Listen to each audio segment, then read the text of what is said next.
Things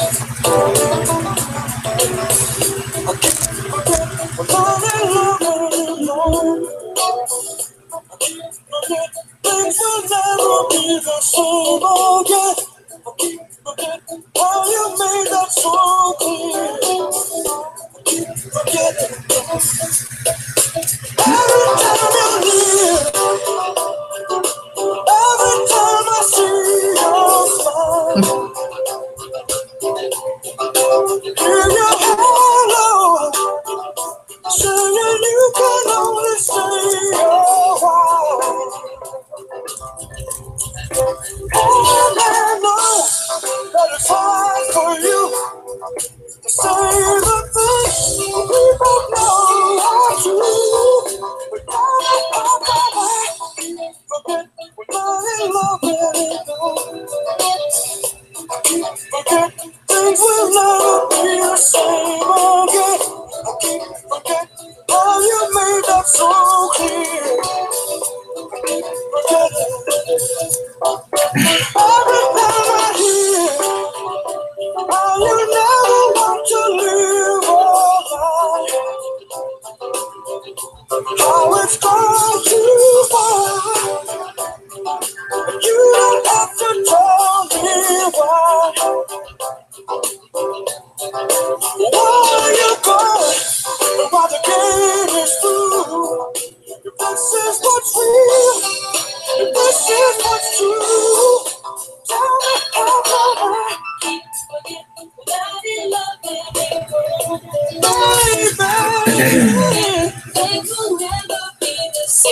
Okay, so I guess when y'all ready to come in, just slide on through.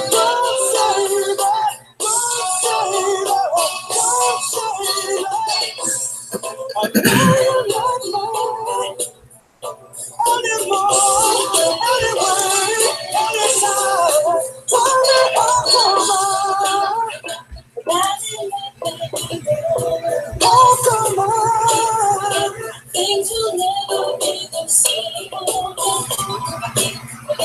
How you made that so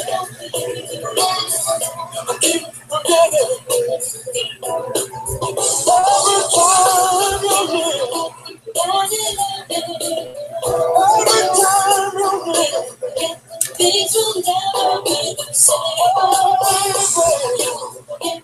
How you made it so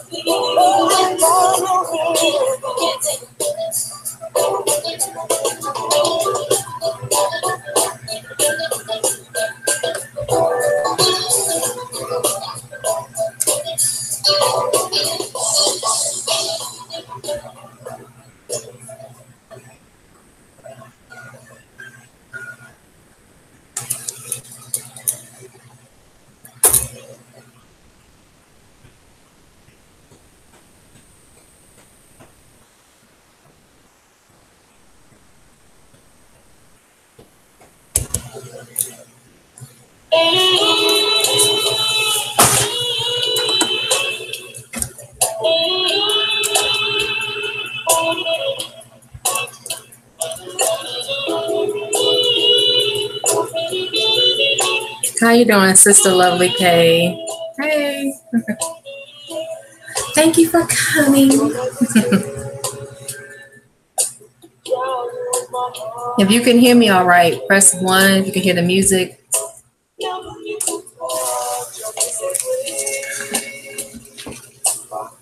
I need to get some water.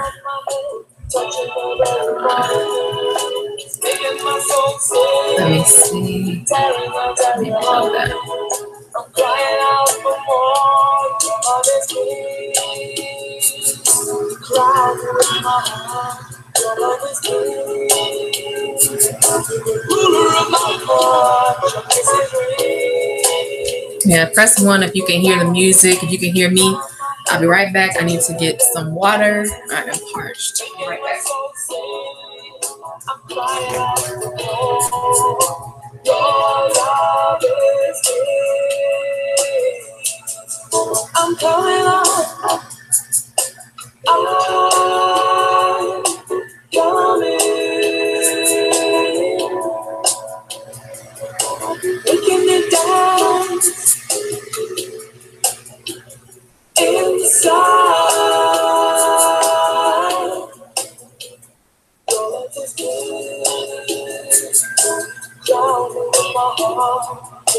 Never need to watch your kisses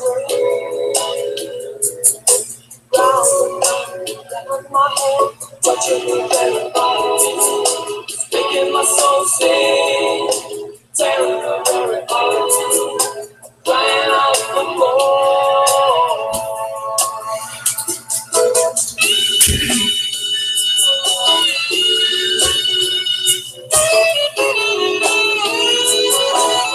Okay, good. You can hear. Great.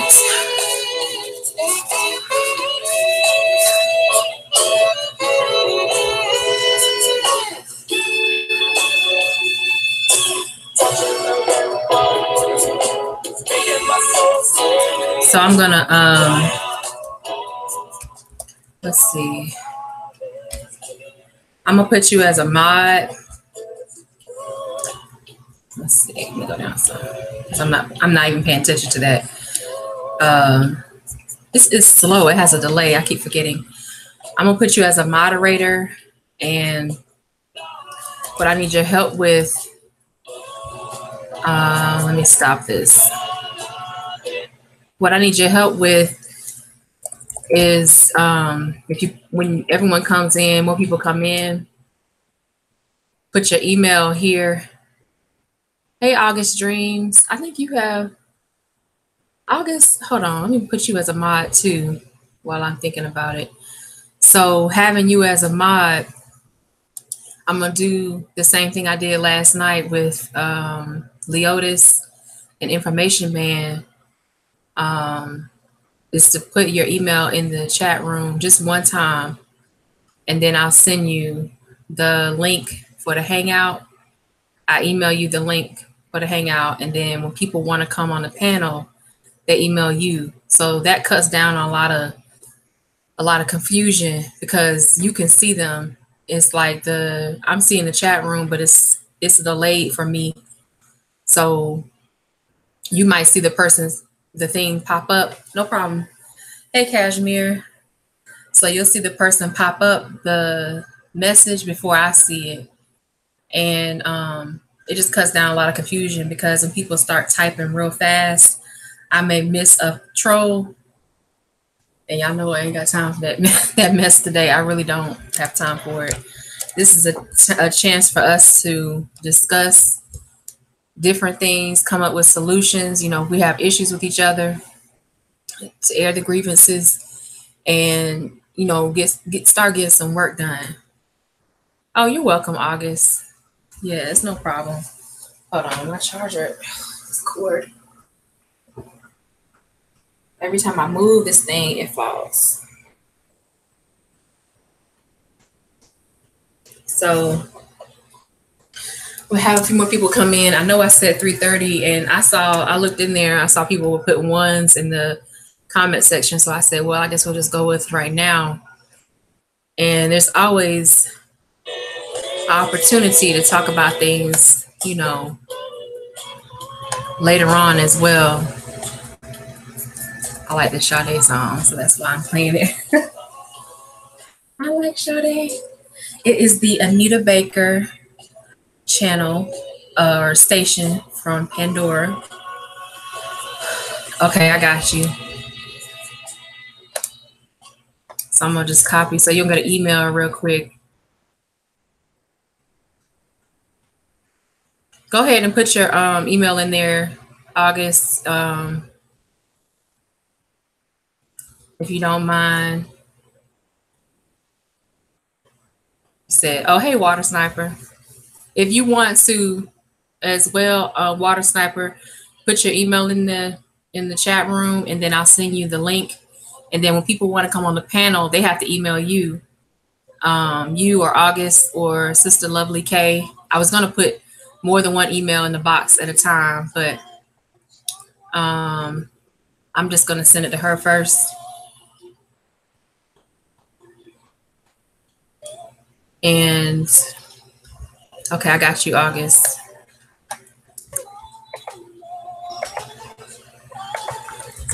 And so, and then you as a moderator, if you want to come on the panel, you're already set. You know, you're ready to go. But if people want to come on the panel that aren't moderators, then they'll have to go through you to get the link.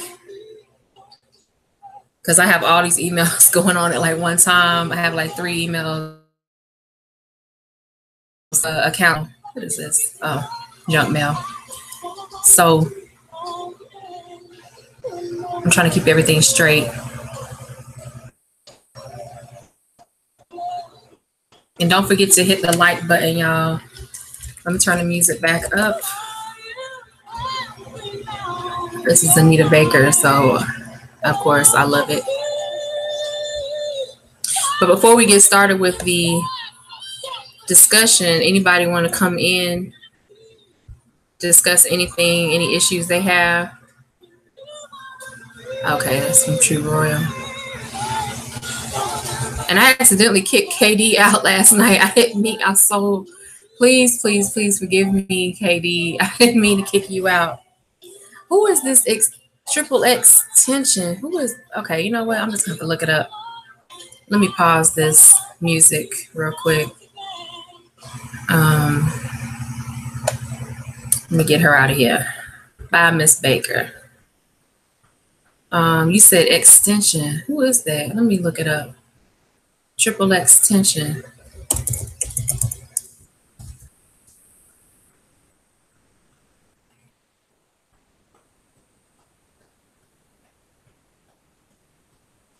It says Miami.com.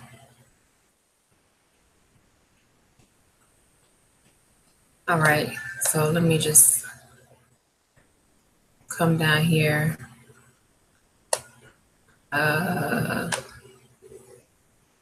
Let me see.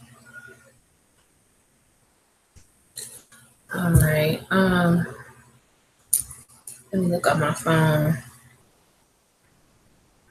What is this? Let's get out of here.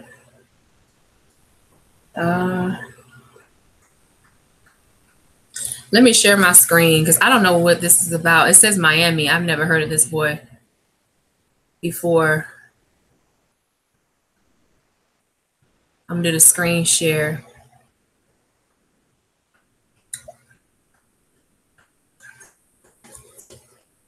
I don't know who this is. Let me go ahead and let it start sharing. Okay, y'all can see it. It says Triple X. Let me know if you can hear me and everything. Let me know. Press 1. I'm going because I saw it in the chat room when I was in my live earlier. So let me just go ahead and read this. It says Miami.com, Triple X Temptation. Okay, Temptation has been shot and killed according to reports. Here's what we know. Let's see. South Florida rapper Triple X Temptation was reportedly shot and killed while shopping for a motorcycle in South Florida, according to TMZ. Hope y'all can hear me. Okay, cool. The 20-year-old artist, whose real name is Jose Dwayne Onfroy, rose to prominence with the song "Look at Me" on SoundCloud shortly after he was arrested on charges of domestic abuse against his pregnant girlfriend. He denied the charges recently to the Miami New Times. His latest album debuted at #1 on the Billboard 200. Broward Sheriff's Office confirmed reports of a shooting in Deerfield Beach and at 5:40 p.m. tweeted out that the victim had died after being rushed to a hospital. Authorities did not immediately provide a name of the victim. Let's see. Hold on.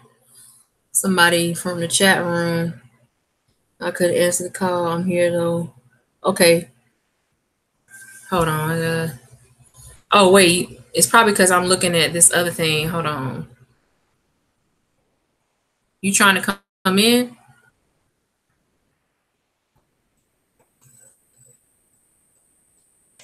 Let me go back to share my screen.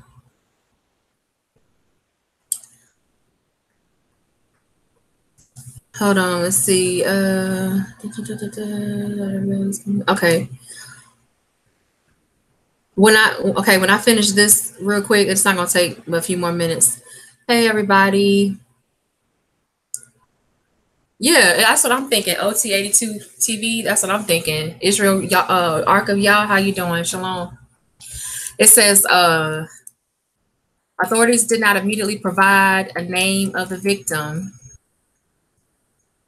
Okay, this ad thing getting on my nerves. Get out of here. So this is a video. Jet Lag TV. Broward County rapper Triple X Temptation reportedly has been shot in his car after motorcycle shopping. Here's the video that surfaced after the incident. So it's posted earlier today, like a couple hours ago.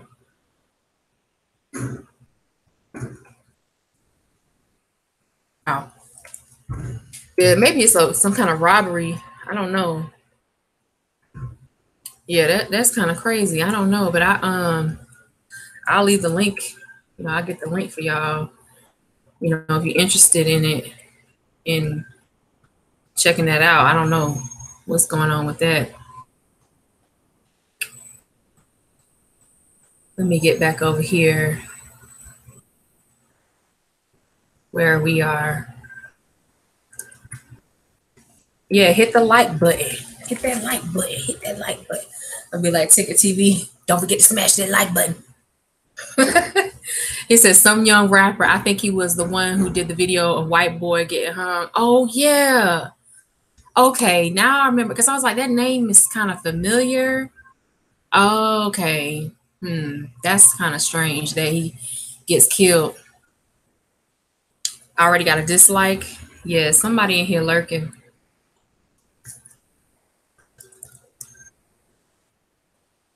Somebody lurking. That's why I got all these mods in here.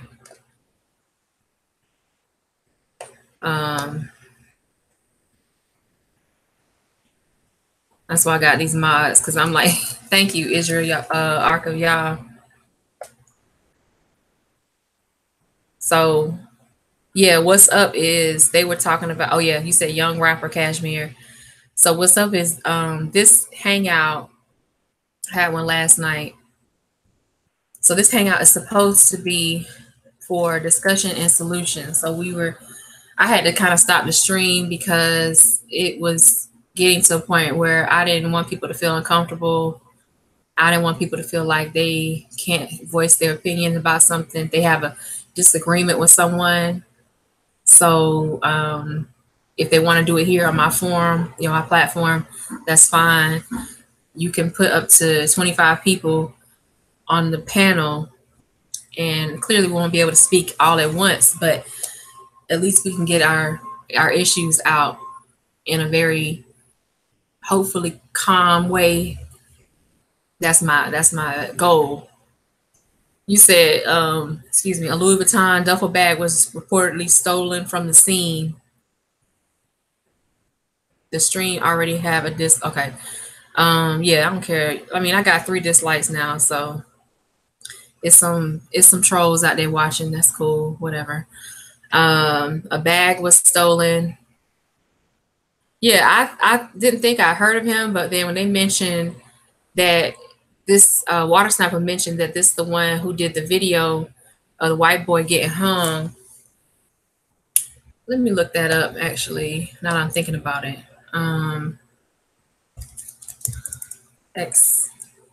What's his name? X Temptation, white boy hung. I'm just gonna type in. Yeah, he did. It came out last year, September. Here's one, October, September. Yeah, he did that. X Temptation. Yeah, it hangs a white child in a controversial "Look at Me" video. You right, Water Sniper. That was him. So if anybody has anything they want to talk about, not necessarily the problems that we have going on, but anything you want to talk about, you can come on the panel. No goddamn trolls though. No trolls. That's why the mods, I got them. I sent the link to them. Water Sniper, I can send the link to you, but I need your email. You only have to put your email in there one time. And if you don't want the, let's see, and then I can send it to you. You put your email in the chat room, and then I'll send you the link for the hangout. And if anybody wants to come on the panel, they have to go through the mods. That's the way we're gonna keep down the bullshit. That's the only way I can think. I know BGS does it that way. I think, well, Bitter Truth, he does it, himself, but there's so many people in there with BGS, so he just has the mods do it. I still want to know the suspected sneaky swirlers in the circle. Why you got that little face? Little face like, I would have the little face. Where is it? My new favorite. Hold on, which one is my favorite? Is this one? Where this is my fave, and this is my new fave. Where is it with the little hand? Yeah, that's my new favorite one. I'm always looking like, the one that's like looking up. Ugh. That's how I feel about a lot of stuff. Like, really, I don't have time.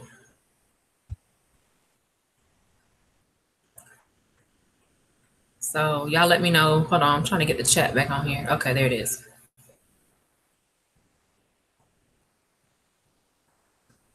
Who is this? Oh, hey, Cyan Low. So yeah, whatever people want to talk about, current events, whatever, until someone has the feels the need, to come on, because it says discussion and solution. So hopefully whatever we discuss, if it comes to some kind of grievance or disagreement someone has, that there will be a solution at the end of the discussion. LOL, the type Yeah, that's the one that's like, I don't know what this one about. Oh, excuse me, I got hiccups.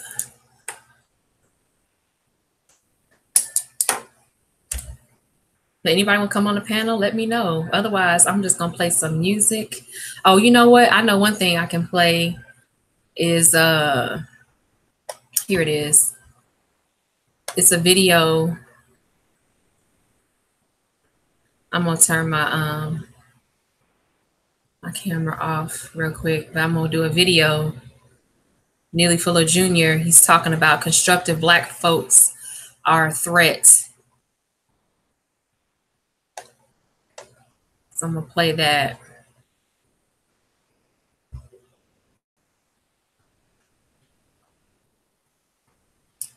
Let's see what I ate for the day. I had some fruit this morning. I had some tea, and then for lunch I had some chicken breast. I had a salad, like a chicken breast is a salad. I mean, it wasn't like a full salad, but it was cool. It was good. So I'm gonna play this video real quick.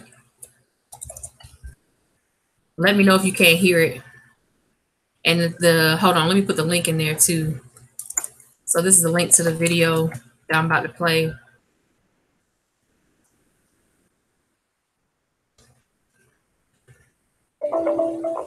When you produce poison, you get some of it on it yourself. That going back to the way this program started today, and the way it starts on many occasions, we start with that scene from The Godfather. What did The Godfather say, sitting there at the table with Barzini and the Italians and the rest of the criminal families? He said, this drug business, it will destroy us. That you're talking about keeping it among the black people up there in Harlem, among the colors. Let them destroy themselves. They're nothing but animals anyway. That's what you're saying. But you don't understand the nature of drugs. The next thing you know, our own children will be using it. And And that's what I don't want to be a part of. That's what Don Corleone was saying to the Barzinas and the Italians. And that's what happens in the system of white supremacy.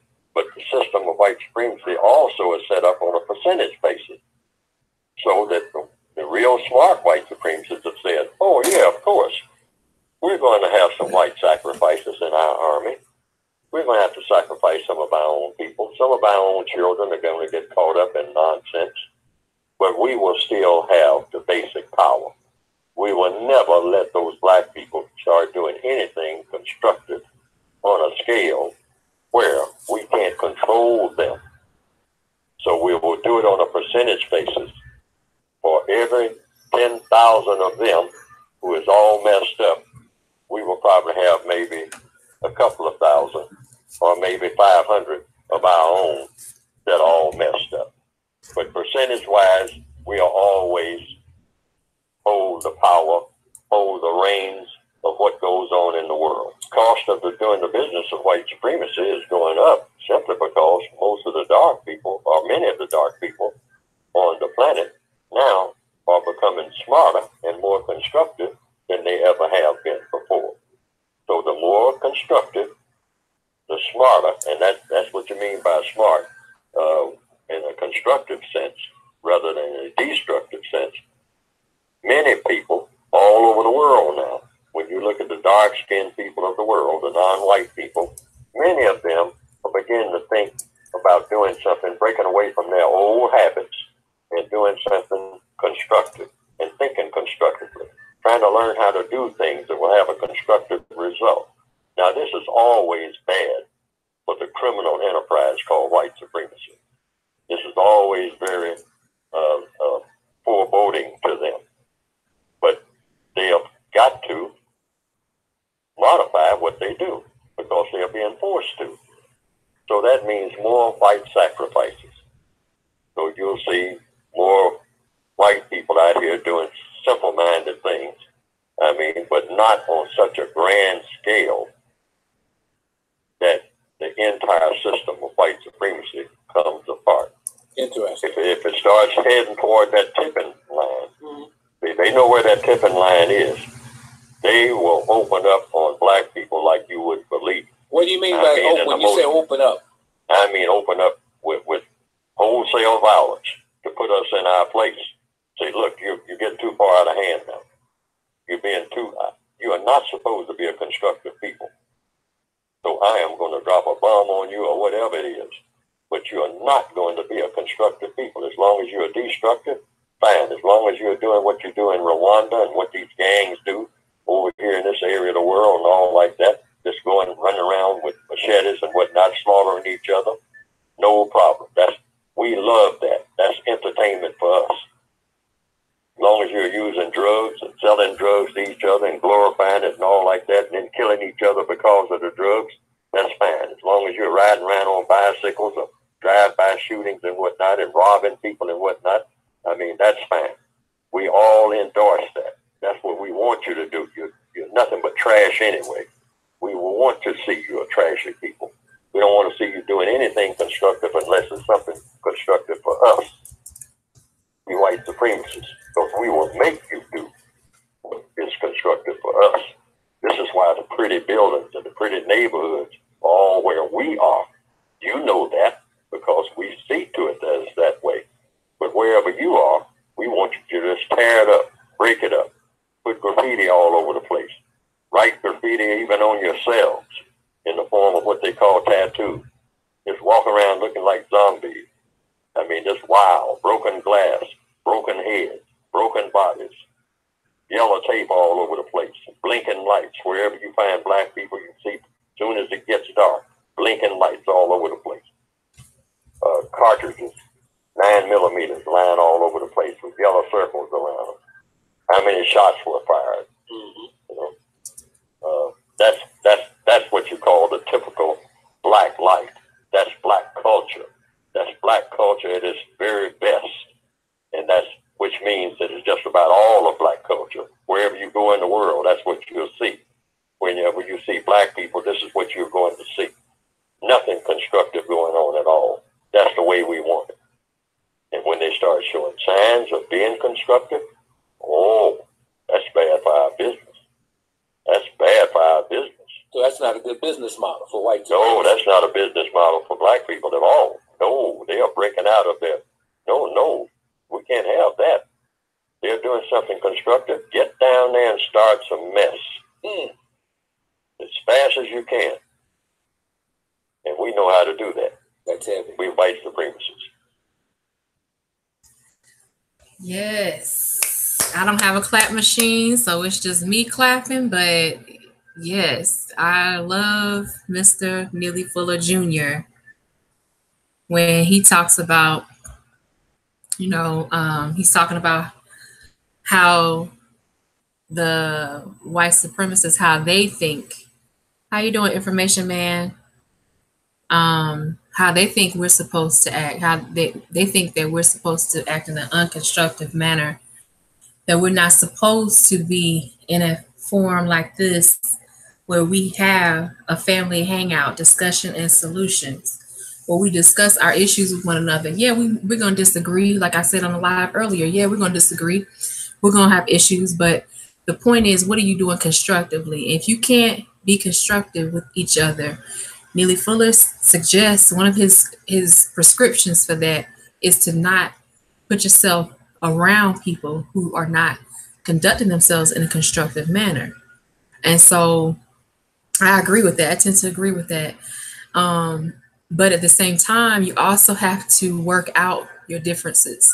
If you see that it's possible, I think if you see it's possible to work your differences out, then do that. And I think, that is constructive as well. Trying to make sure that you have someone to moderate your discussions or your disagreements is very important. Oh, thank you. Peace and blessings and love to you too. I saw your live stream earlier today about Tangerine, and that was very interesting. I enjoyed it. The Make America White Again sign they put up. And there was another sign years ago that they had in a town. It said diversity is white genocide. I think that was the title of it. Let me get it just to be sure. I want to be correct. Diversity is white genocide. I think that was it. I have to look it up. Yeah, here it is. I found it. Oh, these fools right here. Hold on. I found it. Let's see. Here it is. It says, here it says diversity is a code word for white genocide. Another one says diversity means chasing down the last white person. This is what they think. They think about us just surviving, us just living is a genocidal, act of war to them. Hey, Nikki, how are you? Like they have all these things. White self-hatred is sick. What does this one say? Diversity mean? Okay, I've read that one already. So yeah, they really think this. And anytime you're a victim and you're in a constructive situation where you're discussing things, they have a problem with that. They have issues with us simply wanting to solve our problems. They don't like that. When you have, and it's happened before, you're out, you're hugging, or you're hugging each other, laughing, singing songs with each other out in public. They don't like that. But I could care less. I could give a damn what they think. The most important thing for us to do is to discuss our issues. That was the main reason for this hangout, and come to a consensus and have some solutions to some of these problems. If the solution is that we, people decide, well, I'm just not going to communicate with that person. Okay.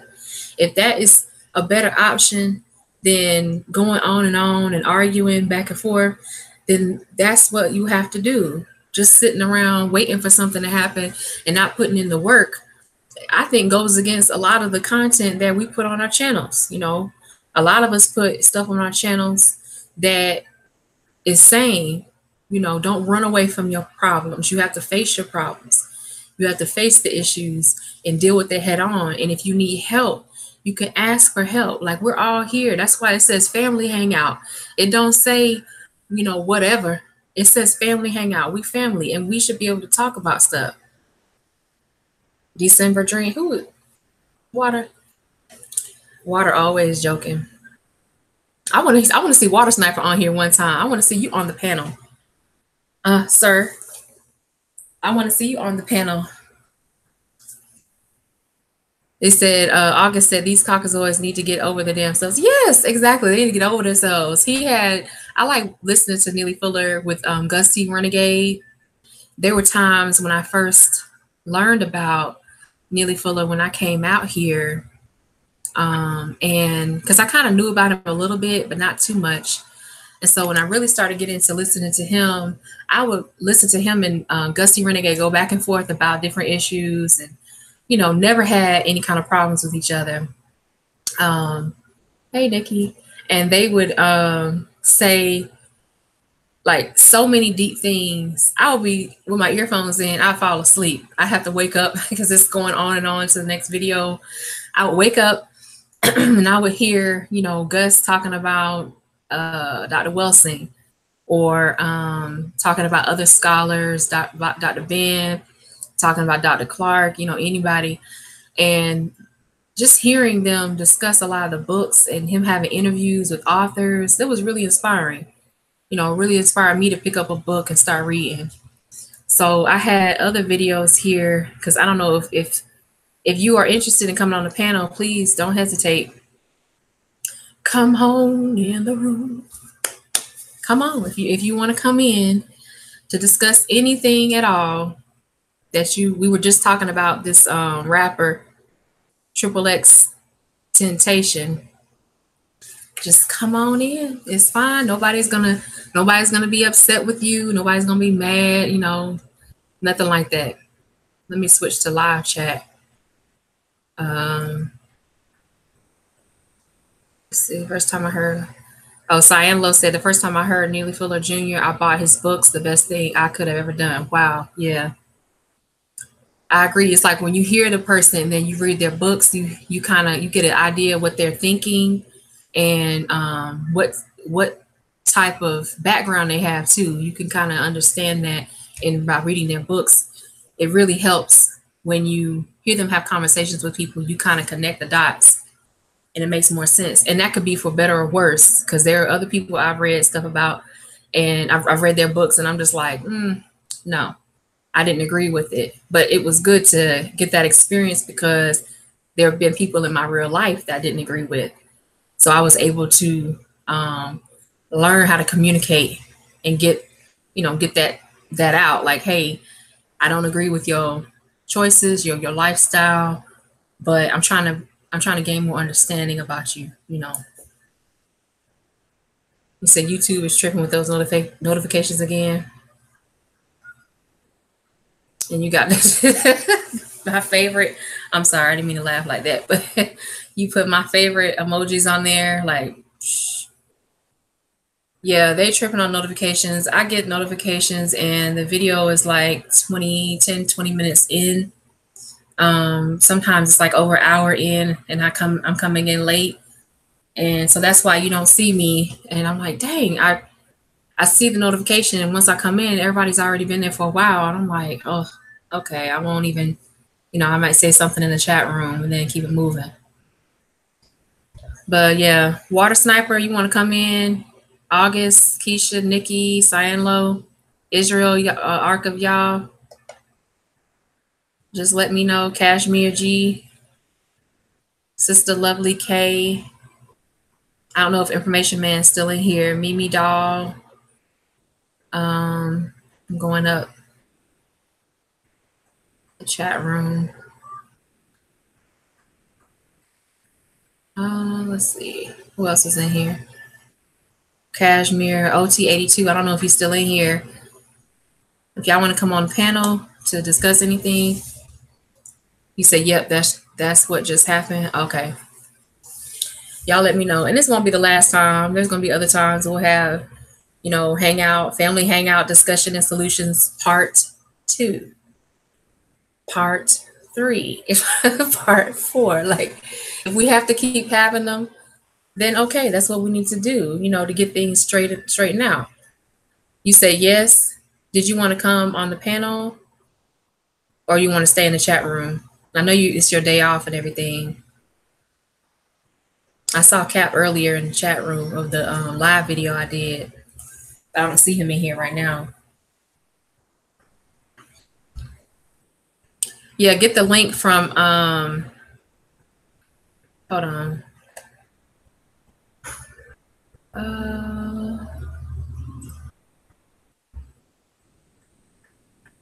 Let me get the email.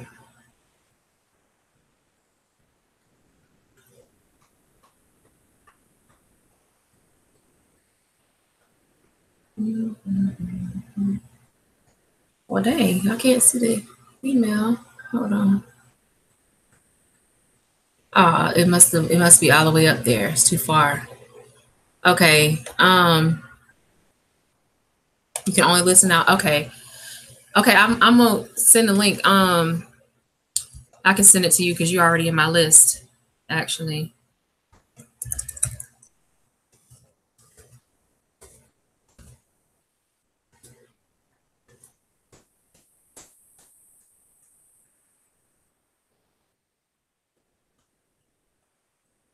Hey, Katie, how are you?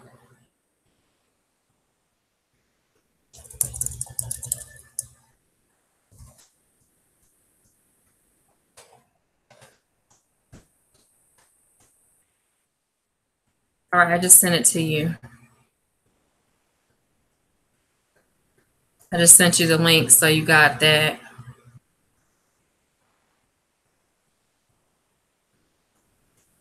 Hey, Maurice, how are you doing? KD, if you want to come in, I can send you the link. I was gonna have, once we get on the panel and everything, I need my mods to help me. So you see the mod, let them know. Sister Lovely K, August Dreams, or Water Sniper, let them know. Israel Ark of Y'all, if you put your email address in there. If you don't want to, it's fine. We have 2 already, but they'll send you the link. You want the link? Okay, Katie.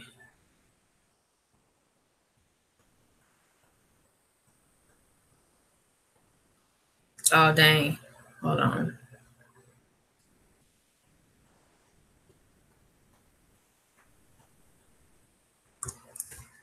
Katie, put your email address in there.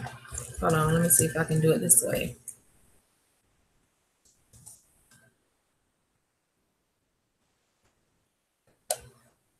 Okay, I got you, Israel. Katie, put yours in there so I can do both of them at the same time.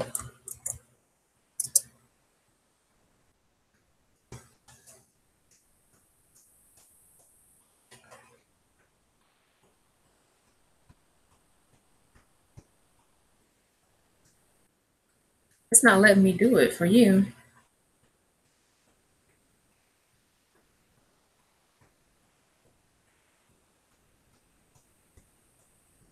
Okay, that's not working. I don't know why your email is not working. arcofyah@gmail.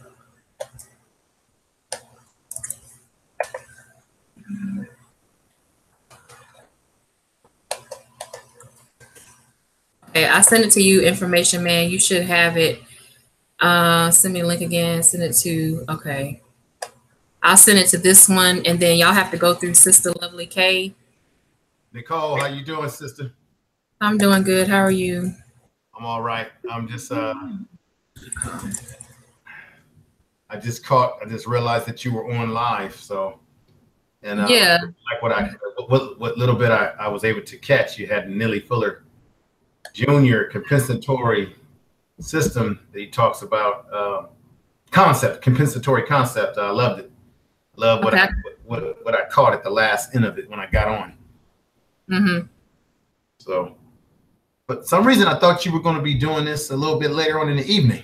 Yeah, I was gonna do it later on, but I can't. I have to be with my significant other this evening. He was here when we did the live last night, and he was like, you know, earlier my live I just did it like an hour ago. You know, he was telling me like, you look very stressed, and I was like, I'm not that stressed, and he was like, you're stressed, and so he said he was gonna surprise me this evening. I don't know what he's talking about, but I'm not the type of person to like surprises, and he knows this. Oh, okay. Well, but he likes surprises, so I was like, well, we'll see. We'll see what happens. So I have to be interest in mind, though. You know, he's saying, well, you know, maybe it's time for a little rest and relaxation. Yeah, you need to rest. He said, you look real tired. Yeah, nice evening out. Hey, sometimes you need that to recharge your battery, you know? Right. And I thought it would be better because it was a lot that needed to be, I feel like it was a lot that needed to be discussed. And I said, if we do it in the evening as well, he's there and he's going to be like, oh, hurry up. You know, he's going to be all, you know, whatever. So I said, okay, I'll do it in the daytime. I'll switch it up. I had Loadcast calling me. He was discuss some things.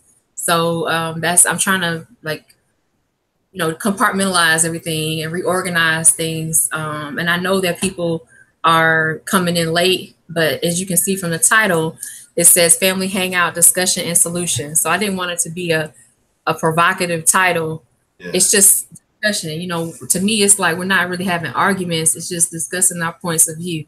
Yeah, I mean, some things you're going to have some disagreements, but I always feel like we should be able to agree to disagree. And yes. When we leave each other, don't have animosity that we bring back to the table. I mean, we all are humans. You know, we're humans. We've had different experiences. We're all different ranges and ages, which contributes to our experiences in life, upbringing. When you bring religion involved in it, all these things kind of play a role in how we think. And we have to also keep in mind that everyone is unique to their own individual experiences, but we got to respect each other. Mm-hmm. That's why today when I did the video about the Make America White Again, I wasn't shocked by what I discovered, but it was kind of a wake up call to say, look, this is what's going on in this society. This is what we face.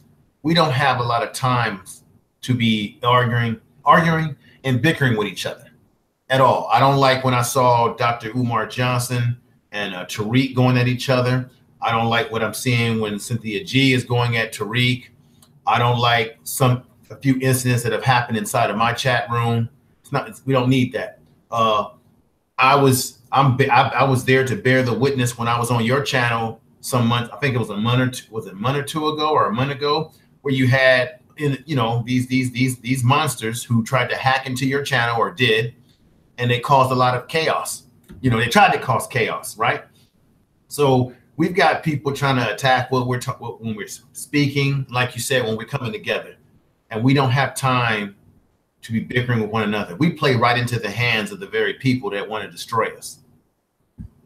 Mm-hmm. You're right.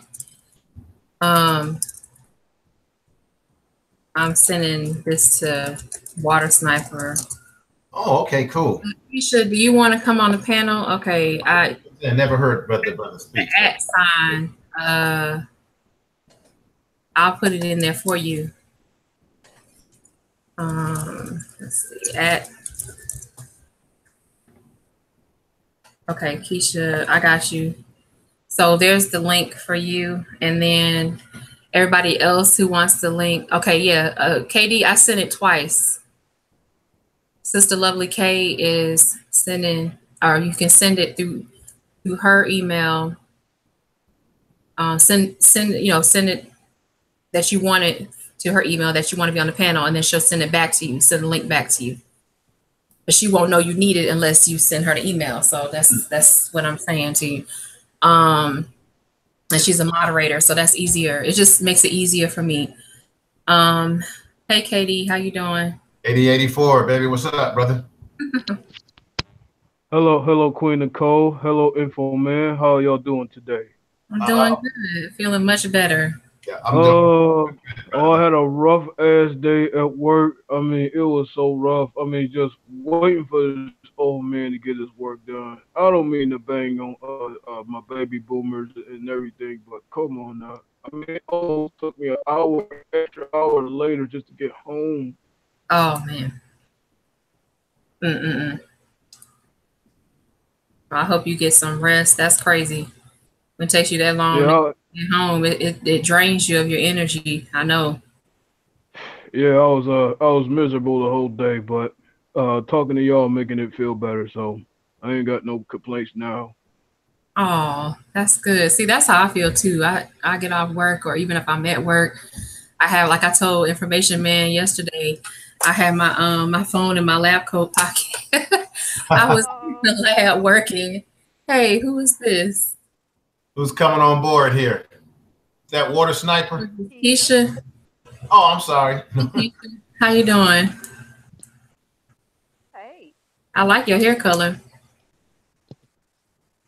See, Do you hear me? yeah, tell her to, can she turn her volume up? Because her voice is kind of faint. Oh, you got to turn your volume up some. She got her earphones in, I think. Yeah, because I could hear you talk, but it was just working out. Okay. Huh? It's probably because you're moving around a lot. Yes, so the image. You can put your avatar if you want. Because when you move it around like that, the sound, I don't know why it's like this. The thing can't keep up with the sound, the video. My phone does that, and I'm just like, ugh. So my voice goes in and out. You might have to go out and come back in too. That might be it. You got to exit out and come back in because it'll start freezing up your video. But I think Sister Lovely K, I think Maurice wants to come. He put his email in there. Mimi Doll said all that you feel bad for 8 years. You said what?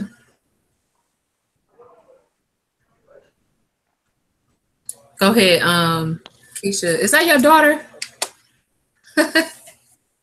Information Man, you had your daughter? Yeah, but I made a mistake. I had my volume turned off. She was saying hi to everybody. And man. Just came over and gave me a little hug. But I saw that. She was trying to say hi to everybody. Anyway.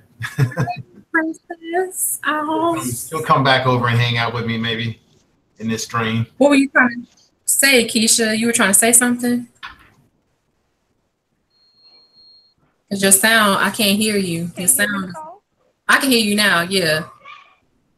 You know what she could do, Nicole?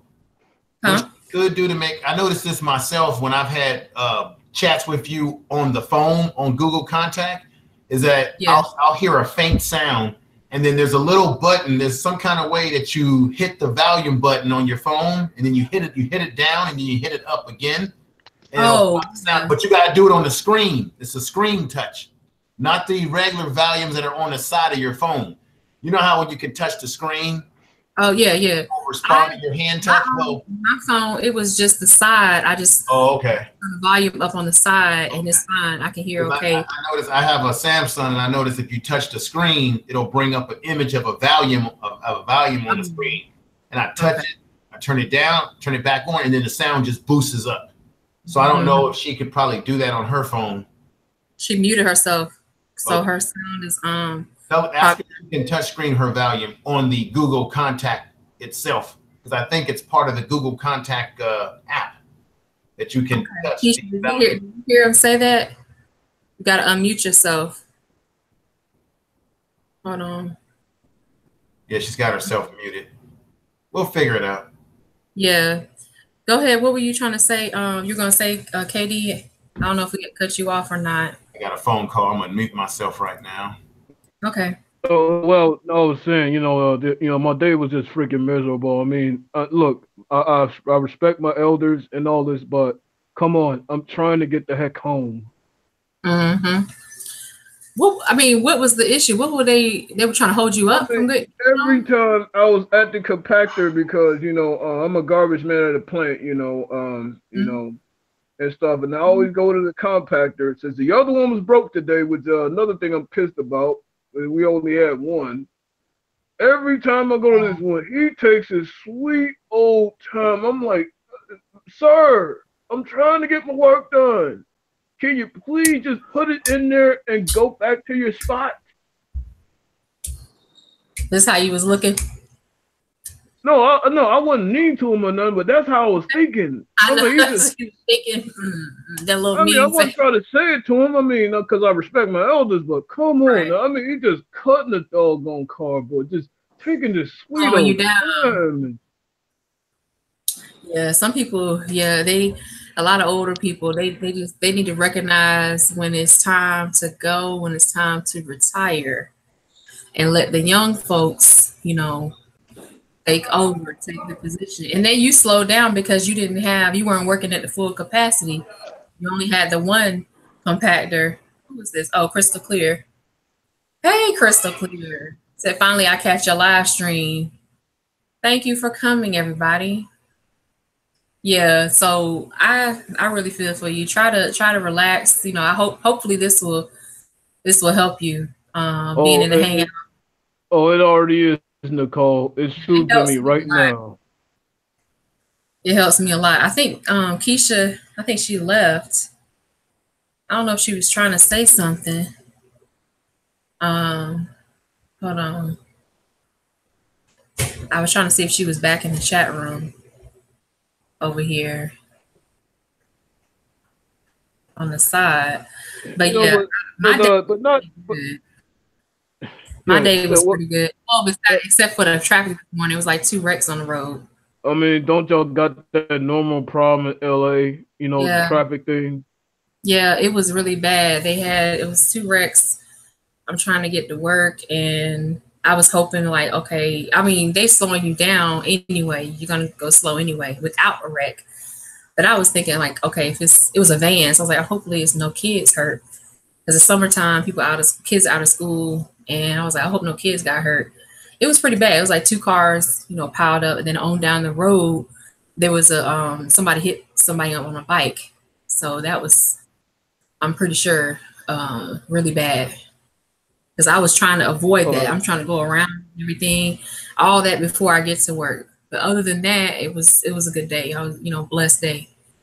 Very sunny outside. It's nice. It's cool. It's not too hot.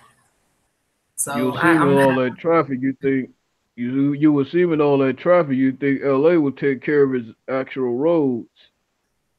You think so, but no, it's the roads are pretty bad. In fact, when you're in LA, like when you go north, like to the mountains, when you come down, you're like, I know I'm in LA County now because you're bumping up and down in the car. It's so bumpy. The roads are just horrible. I'm trying to see what Israel Ark of Yah said at KD84 LOL. What are you talking about? Ray Gun. I think I've seen you in another hangout. I think maybe like BGS hangout or something. He said, "Keep it up. I love stuff like this." Okay, Keisha, you said she said she'll stay in the chat. Oh, she's gonna stay in the chat. And, yeah, I think it was maybe her signal. Yeah. Or the audio or something, because she was trying to say something. Aw. Let's see who's in the chat. You got a lot of good folks in this chat room. Glad to see everybody. It's good to see everybody. Hi, info, baby girl. Hopefully, I get a chance to for her to come back in here. I had the mic myself muted, so when she was saying hi, nobody could hear. Oh, I saw her little hand, like, hey, yeah, like waving. She was waving her little hand. So that's what she put the hands up there in the chat room. And she was waving. Oh, okay. Thank you, everybody. I see Mimi Doll and Maurice, a lot of good people. Crystal Clear. What's going on? Yeah, I know that True Royal wanted to, talk about some things, some issues, and Lioness as well. And I'm thinking that I think she probably want to do something similar on her channel. Mm-hmm. Well, I don't want to just, step out there and step in front of her because she is my elder, like KD was saying, and just be like, elbow past her and like, okay, do it on my channel. No, it's not like that. I just rather get it out the way, just get it done so she has less stress. Like we know True Royal, she is, like she said, she's very empathic, and also, you know, she goes through a lot. You know, she has a lot to think about, a lot on her mind. And I'm like, it's up to us as younger people to kind of take the stress off of her from time to time when we can, you know, just recognize like that she's going through a lot. It takes a lot, and you know, Information Man knows it takes a lot. Katie, you know now because you put out content. It takes a lot Oh, to it put does. stuff up here. Yeah, you Oh, don't think about it like you're like, oh, it's so easy. I mean, Information Man got all these like nice thumbnails, and I'm just like, I'm still working on improving the thumbnails, I but mean, it's like I still, artwork. Thumbnails like artwork. I still gotta put Go my. ahead, brother. I gotta think about what I gotta say. Then I gotta cut and edit, you know, and then you know, mix it all up, and then just throw it on YouTube. I mean, it's not as easy as folks think it is. Nah, that's one of the things I noticed when I first started doing this, that it's not easy. It's kind of like a craft that you have to kind of like develop over time. I think everybody over time you're going to evolve, you're going to improve. I mean, just go back and look at your old material and look at what you were doing before, the quality of your material to where it's going. And I think everybody's always improving and improving and improving. Actually, I take a lot of pride in my thumbnails. I love them. I actually love doing the thumbnails. And so if anybody would like me to do any thumbnails for them, I have no problem doing that. You know, creating thumbnails in any kind of way. I love it. It's fun. It's a whole part of the whole package. Yeah, I think your thumbnails are very unique info, man. I think that's what separates you from the rest. Well, I'm just doing what I can, brother. You know, we all got to find our niche and our strengths. And If that's doing what you can, then oh my, I could definitely get better at that. yeah, well, yeah, it's like art. I like that. Oh, okay. I have the benefit of not having a lot of distractions in my life outside of work and then my daughter. I don't have a lot of craziness in my life, man. So I have a lot of time sometimes to kind of like focus on when I don't have my daughter and other than work to focus on other stuff like this. So when I don't have a lot of time looking at TV that much anymore, my TV watching has decreased big time. And I keep saying I gotta get rid of my cable. But Info Man, you talking to an anti-TV guy that cut off his cable cord since 2011. Oh wow. It's difficult for me because I still like my sports. I still like my soccer and all that kind of stuff. I know I know I'm probably advertising for them and I shouldn't be doing this, but you know YouTube's got cable now that's cheaper. It's like $44 for their basic. Yeah, I mean, don't get me wrong. I do have my fun from time to time because I'm not a robot, you know, per se, but I am definitely more anti TV than I was. But I do get a little sports in here and there, you know. Yeah. You know, we got to. We like to be entertained as humans. You know, that's one of the realities. Kind of. We got to know how. Oh, you know, one of the things I want to bring up too, Nicole. Mm-hmm. What is your thought on? And I don't want to get us off subject, but just because you guys are here, you're here, kings and queens. What is your thinking about YouTube burnout? I was listening to Super Sly 75, and he was talking about how you got people on YouTube who they crank out so much content that they make it their life, and they start getting bags under their eyes, and they don't have the pep in their step and their voice like they used to because they're getting burned out. And he was saying that it almost, when people started monetizing their channels, and he was saying how YouTube sets it up where they make you kind of crank out your videos to stay on top of trying to make this money, and it causes you to it almost becomes like a job now. It's like, yeah, I've heard of that. With YouTube burnout, a lot of times it's because people are a lot of times it's because they run out of content to discuss. That's one thing, they didn't run out. But another reason is they don't see the gain. It's not matching up to the work effort they're putting in. So they're putting in more and more effort. And it's a few reasons why I think they had a burnout. They're putting in all this effort, but they're not seeing it in the money anymore. It's not, it's not translating into money. And I'm saying this because I've seen that firsthand from a content creator on here, Muffins is My Lovers, and I like wigs and beauty, not like the next person. Yeah, but yeah. I want to know how I can deal with wigs and beauty and get some money off of it. Yeah. So I was looking at that and I said, there's an economic, side to this. She has a whole website where she makes wigs and sells wigs. Mm-hmm. So I was really interested in that, but she has hundreds of thousands of subscribers. Yes. Some of her videos, she was complaining like, I only had like 10,000 views, but I have like 400,000 subscribers. And she was going on and on about that. And I was thinking, she puts a lot of work in her videos too, actually dyeing the hair that she's going to use for a wig that she's constructing from scratch. Yeah. And buying the lace and everything. It's an intricate process when you break it down. And I said, she probably spent about 12 man hours doing the work, and the views and likes are not matching the subs that she has. If you know what I mean? One of the things I noticed is that there are a lot. I'm sorry, not to cut you off. One of the things is that there is a ton, particularly sisters. If you get a chance, Nicole, if you're still utilizing Facebook, they do have a Black YouTube group on Facebook. I think there's about 3 or 4 of them, and it's all under Black YouTube. I send some of my content over there too, so always take advantage of those. For everybody listening, take advantage of the Facebook and a lot of those Google Plus groups. There's all these different groups where Black people gather. That's true. Content. There's a bunch of groups that I send content on, and I get great feedback on there. But I notice on the YouTube, the Black YouTube groups on Facebook, the majority of the people that are on there are sisters, and the majority of them are doing what? Hair and fashion. And I hate to say it, I think it's a saturated area in YouTube, which could be impacting her views possibly. But another thing that I noticed is people who get to that level with so many subscribers, they become complacent as well. So she has the website where she makes the wigs from scratch and sells them. There's literally hundreds of companies that do the same thing, at a mass level.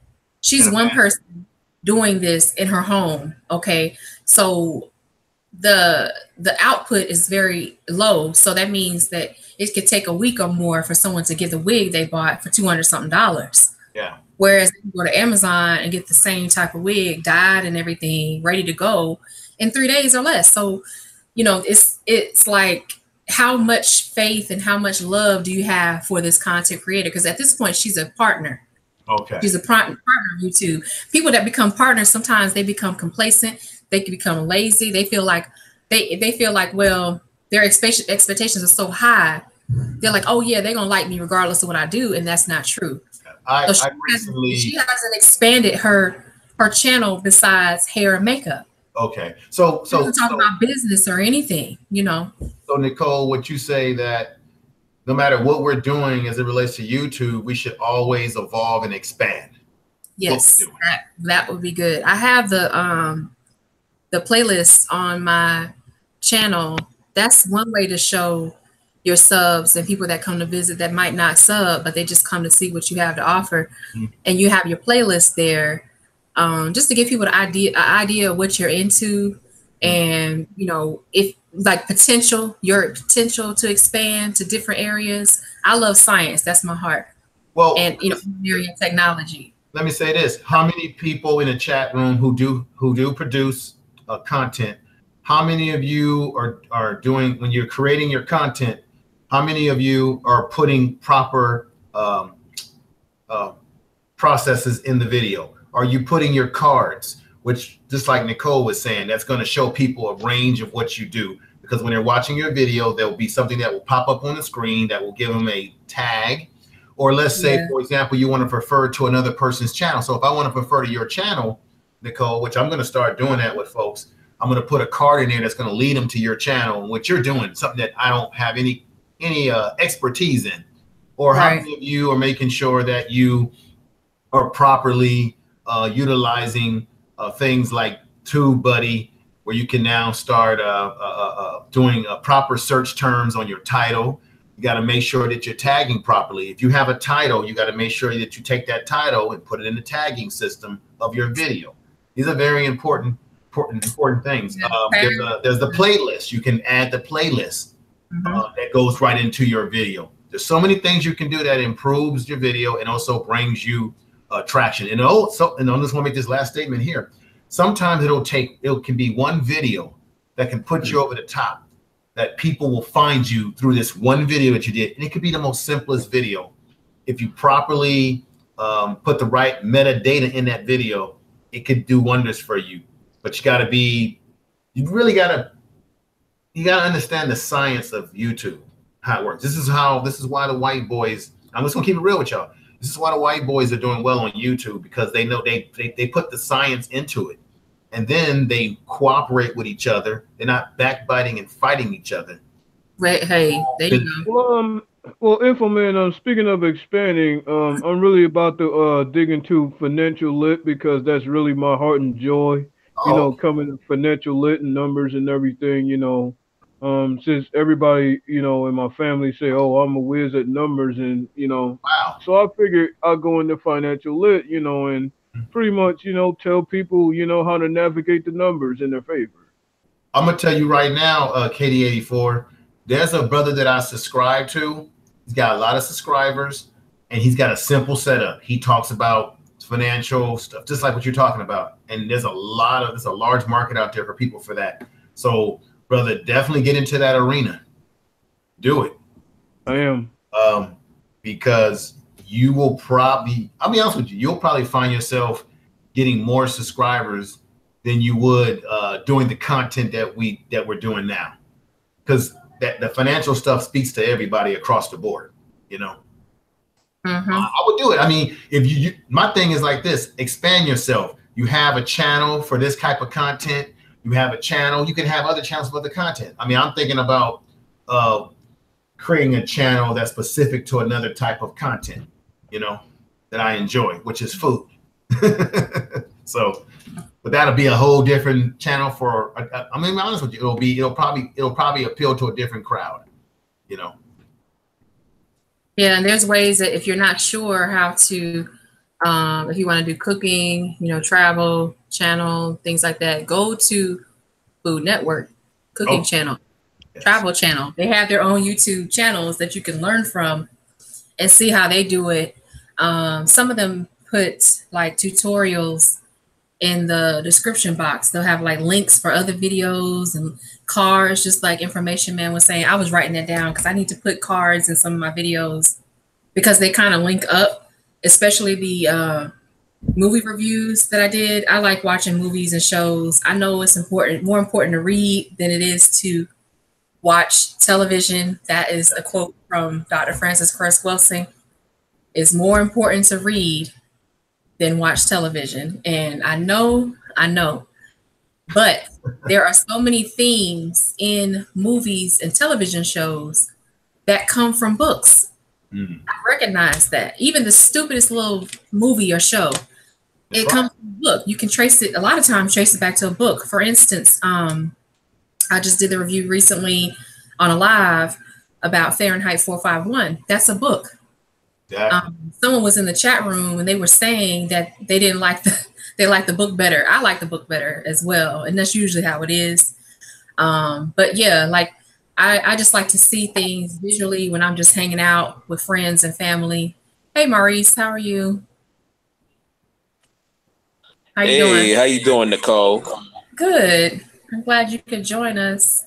I didn't know if anybody else is gonna come. I know. Yeah, it's good to join. It's good for me to join. How you doing, brother? Maurice? Yeah, I'm doing pretty good, Information Man. Enjoyed your live stream on Saturday. Yeah, it was really good. That's why that was I'm asking for a lot of the good folks in there to come on some of my panels sometime, because I like to hear some of the folks' voices. You know, yeah. Hey, what's up, King Maurice? How you doing, brother? Yeah, doing good, KD. Yeah. Yeah, do you have anything to discuss? Because it's just like open forum, really. Yeah, it's open forum, brother. Whatever's on your mind. Yeah. Oh, yeah. I was just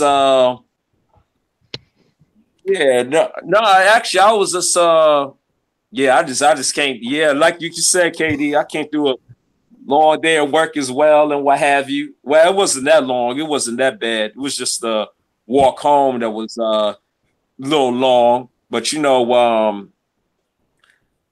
would just, but the good thing was, I was able to get some of that vitamin D. The sun was out pretty good today and everything. So, everything was pretty much all good. Okay. Yeah, I mean, basically, I'll shoot. Only thing I could think of is, basically the whole. I mean, just we're like at a three-pronged war that is going on with this system of white supremacy that we're constantly battling. And then, the whole thing with some of our people battling with one another, you know what I'm saying?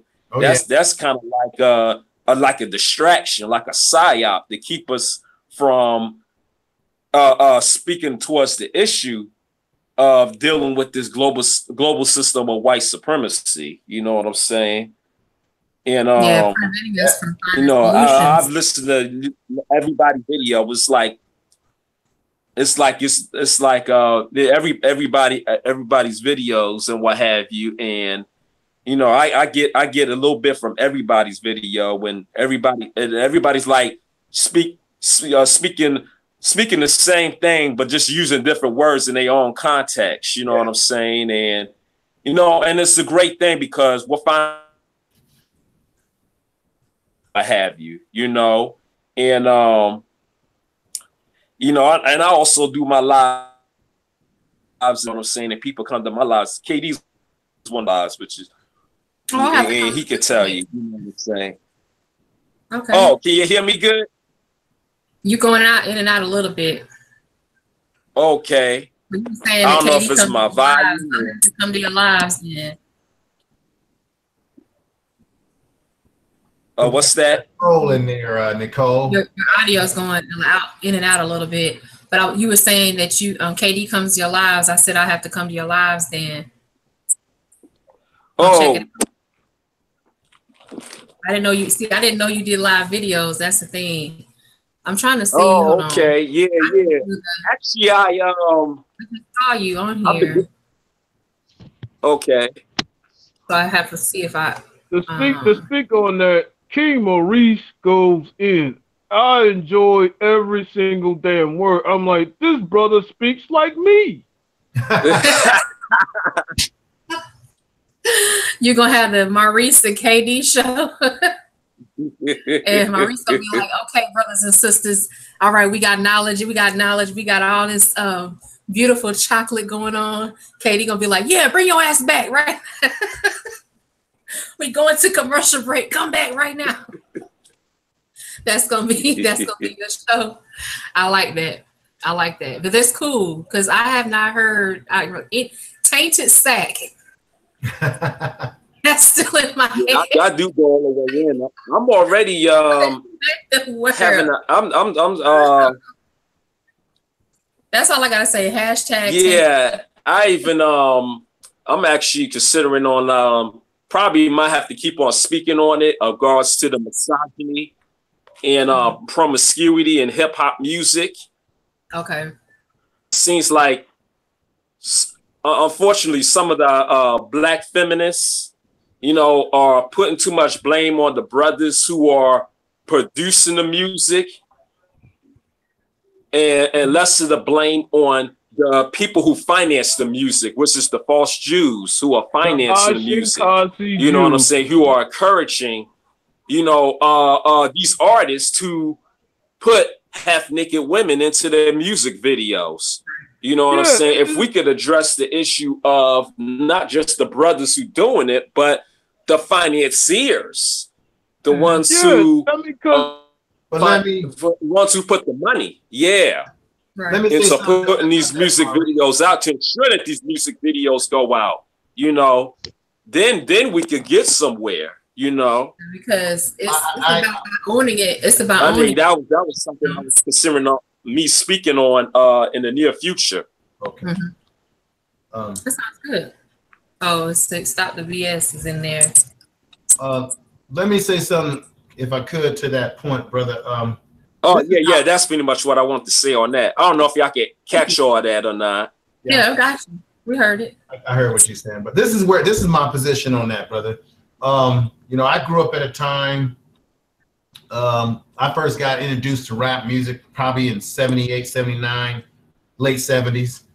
And I remember it was a time when it was all underground to a certain degree, you know, coming out of the New York area, as everybody knows. And at that time, white people didn't care about rap music. They thought it was just something that black people do, and that it was going to be something that wasn't going to be around. And what I've noticed is that they didn't care about it until they figured out that they can make money off of it and package it, market it, and get rich off of it. And the minute that they figure out that they could get rich off of it, that was the minute that rap music, as we know it, hip hop, ceased to be what it should have been.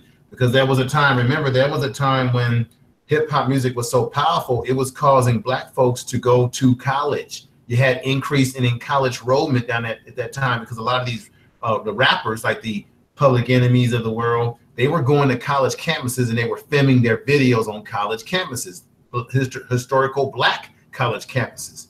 So you had this whole movement where people were into conscious music at the time. And then, of course, here comes along, you know, NWA, you know, niggas with an attitude or whatever, right? And all this so-called gangster rap, which was, once they figured we can make money out of this and we can infiltrate this music just the way they did with jazz and every other genre of music that we have created.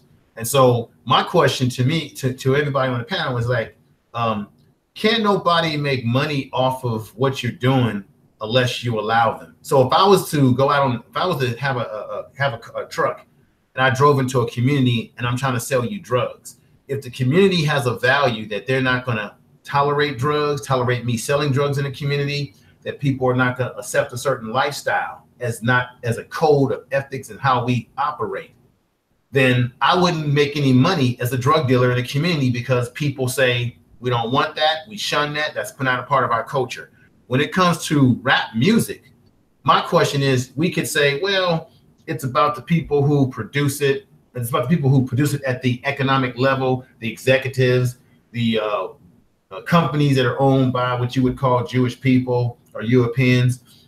But the simple fact of the matter is, if I, as a black man, are conscious enough to say, you know what, I'm not going to produce music that is a detriment to my community, which would allow people who don't look like me to market that music and sell it to my community as normal music, then if you go by those principles as a man, then how could they possibly make money off of us if black people were to wake up today and all these rappers and say, I'm never going to sing this type of music again? And nowadays, you don't need record companies anymore. You can actually go independent and make your music online. You got people that blew up by selling their CDs out of the back of their truck. And then once they signed that contract, now it all changes with some big company. But I still have to say to you, brother, that I still hold our people accountable for the stuff that they produce and put into the energy of the air to be consumed. They cannot exploit us if we don't join in the damn exploitation. And that's the problem I have with the rappers today. And plus, rap music today, I'm old school, 48 years old. I go all the way back to playing Master Flash, Melly Mel, Fat Boys. I break dance, I strut, I pop lock. I did all that stuff back in the day. And I'm telling you right now, the rap music today is pure garbage. It's pure garbage. You got Future running around singing songs about getting high, which is doing what? It's a detriment to our community. Yet he claims that he's not into drugs and stuff, but he'll sell it to us. And then it's easy for us to blame certain people, but guess what? Nobody put a gun up to Future's head to make him make rap lyrics about let's get high off of something. He did that because there's a market for it, and he's thinking about himself getting paid. So I say fully on these rappers today. I say fully on those of us that would make that would promote it. We're only promoting our own destruction, and that's what I'm about, brother. Mm-hmm. Yeah, I mean it really depends on how you look at it. Because to me, it's like, how hungry are you? Are you hungry enough to sell your people out for music that you don't own? at the end of the day. And if you look at someone like 2 Chainz, so 2 Chainz graduated with a 4.0 GPA from high school, extremely intelligent, did not come from the hood, so to speak, but he raps about the hood. Let's look at Drake. Did not come from the hood, but he raps about the hood. So there's blame on both sides. But if you really understand how the music industry works in that microcosm of the music industry is a microcosm of Hollywood. It's a smaller part of the whole big entertainment industry, right? Okay. So when you look at that, they say that it's art imitating life, which is not true. Okay. Everything is smoke and mirrors, meant to perpetuate a fantasy. And they do a really good job of it because they assuming the public is weak and stupid. And a lot of times, for the most part, they have a point because they're not, the people who run the industries are not looking at it from 2018 to 2020. They're looking at it from 2018 to 2098. You know, that's how they look at things. They look down the road and see where music is going to go. One thing is they find people, I think Professor Black Truth talked about this. It's called brain typing, where they can brain type people and determine if they are worthy to be in the entertainment industry. That includes sports, music, even literature, writing for magazines, writing for Real Housewives or Who Gives a Damn, or writing for Love and Hip Hop. You know, a lot of these people, they've been brain typed. I noticed that a lot of them are not African American. And this is nothing against Caribbeans or Africans, but a lot of them are African. The man who passed Q from World Star Hip Hop. Yeah. His parents were African, right? Wow. Mona Scott for Love and Hip Hop. She's not, I think she's a Caribbean background. I think Biggie Smalls has a Caribbean background too. Yeah, no disrespect, Info Man, but I like my era of big hoodies and Timbs, man. But I agree with you on hip hop. It is dead today. Yeah, There's no disrespect taken. I mean, I come from that era too. I've lived through it, brother. I've lived through the rap music of the late '70s, early '80s, late '80s into the '90s. I just prefer it better than what we have today, and that's just because there's an old saying: "You are what you are when." I'm just a victim of my generation. That's what I grew up with. Right. Yeah. So you go from, you go from classic hip hop where it was owned by us. And the main goal for me, one of the main solutions, because I can't say the main goal, but one of the main goals is for us to own our own media. That's it. Because when you're dealing with music, they can't do anything without advertisement, right? They can't, they got what, Vice, XXL, you have all these different magazines for music. Mm-hmm. You can't do any of that without advertisements. Who are the advertisers? Businesses. Businesses that don't look like us. So it all wraps around itself. Out here, you have the Koreans, they have their own newspaper. They have their own television station. Yeah. They own their media. So therefore, they can own stores in the mall. They can own the mall. Like they literally have a mall, like 2 of them in Koreatown. These are Korean shopping plazas where you have grocery stores, all kinds of stuff in there. They have food coming from Korea. That's in their grocery stores with their names on it.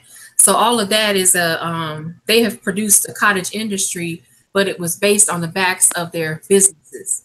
So at the end of the day, it boils down to money. It's just a matter of, whose money is greasing whose palm. You're right. You really break it down. I mean, that's just how I see it. And I don't like to blame the rappers too much because, like I said, they were chosen, they were selected. But you got rappers out here who are not rapping right now. Yeah, but one of them, Memphis Bleak, comes to mind. He had pretty good lyrics, but he's not marketable. Okay. Right. But can you? A lot of rappers are marketable, right? So okay. Go ahead, KD. Go ahead. Yeah. No, I was saying, Nicole, is that let's be real. Most of the dollar is controlled by Ashkenazi Jews. Ain't no way an Ashkenazi Jew is gonna let black people own their own stuff, because guess what? That would put them out of business. Exactly. But let me ask you a question though. What about I didn't know we were going to get into this kind of discussion, but what about some of your most successful rappers, you know, who have gone into creating their own labels? Now, I don't know that much about this, but if you own your own label, how much control of the music do you really have when it's your own label? If it's your own label, then you're putting out your own stuff and you're producing and writing your own stuff, then how much responsibility do some of these rappers who have these conglomerates, well, not conglomerates, but they have their own label, how much are they responsible for the material that they put out? I mean, to me, it's so easy. To me, we know there's white supremacy. We know that Jewish people have been involved in controlling the entertainment industry, whether it be from vaudeville to minstrel shows. I mean, going all the way back to paying for the damn slave ships to be built that brought us over here, right? But how much do some of these really well-known rappers who have economic means to create their own label, how much are they really responsible when they're the ones who control their label, or what we think they control their label in the writing of their music? And they even sometimes have ghostwriters. Let's just be honest, are a lot of these big time rappers, are they really in control of what we think they are in control of? Because they said that Jay-Z owned part of the Brooklyn Nets, and that was a lie. He didn't own anything. He was just being used as a marketing man. Well, you know Info Man, I could give you one example right now. This rapper came from the 90s, and his name was Buckshot Shorty, and he started Duck Down Records with Drew High. Okay. And he was big during the 90s. If anybody knows of the Boot Camp Clique of Black Moon, you seen any of those videos, you know, Smith & Wesson or Helter Skelter, all that was done by him. And it was started in the 90s. All right. That's an I heard of Ice Cube's group Lynch Mob. They were good. Oh yeah. But the thing about it, like I just said earlier, they were not, and just like the groups that KD just mentioned, they were not marketable. Marketable to who? Young, white, impressionable kids. Okay. They're the ones that buy the music, right? For the most part. Yeah. So if you're not marketable, you gotta go. You know, they try you out for a promotion, but that's about it. And when we're talking about like arguing and all this type of stuff between each other, we're talking about something right here that kind of shows that's not all. None of that is necessary. We're talking about something that really has nothing to do with like our main topic. But even here, we're not even arguing. So that's showing constructive and not argue about stuff. Info Man, I gotta point this out too. This was his own label that was not started, that was not touched by any Jew. He put up his own money, and he was successful with it. All those groups that I just mentioned that are under him, they sold records in the 90s. Okay, I hear you. But Nicole, to your point, and I don't want to get us too off subject, but I just want to make this last point about rap music. I had I actually enjoyed the concert. I went to a concert, what was it, 2 summers ago. You know, they have in the summertime, they have the old school rappers. They had Salt and Pepper, they had Sir Mix-a-Lot, they had Coolio, they had all the folks that were top notch back in the day, right? So they all came together and did this big old school hip hop concert that was traveling around the country. It was happened to be here in the Sac area, and I went to the concert and really enjoyed myself. But what blew me away was I felt like a raisin. You know, when you get Raisin Bran, and when you eat the Raisin Bran, what do you have at the end of the Raisin Bran? You have the milk and a couple of little dark raisins at the. I felt like a raisin. I felt like I gotta tell you. I was like, did you feel old? Did you burn in the sun? Like, what the hell? I felt like because milk is white. You get little black people down at the bottom of the. I felt like, I was a sprinkle. It was a sprinkle of us at the arena. This is before the Kings moved into the new arena. They were still at the Sleep Train arena.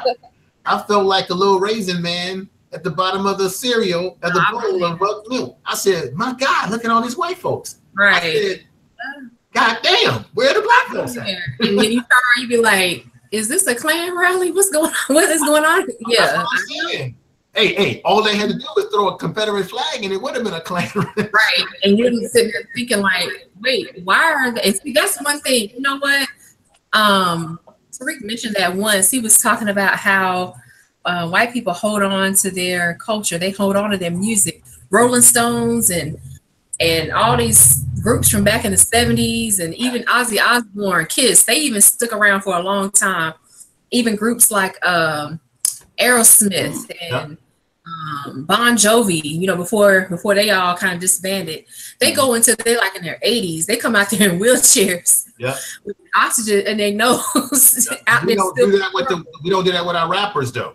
We don't treat our older rappers. We don't treat them very well.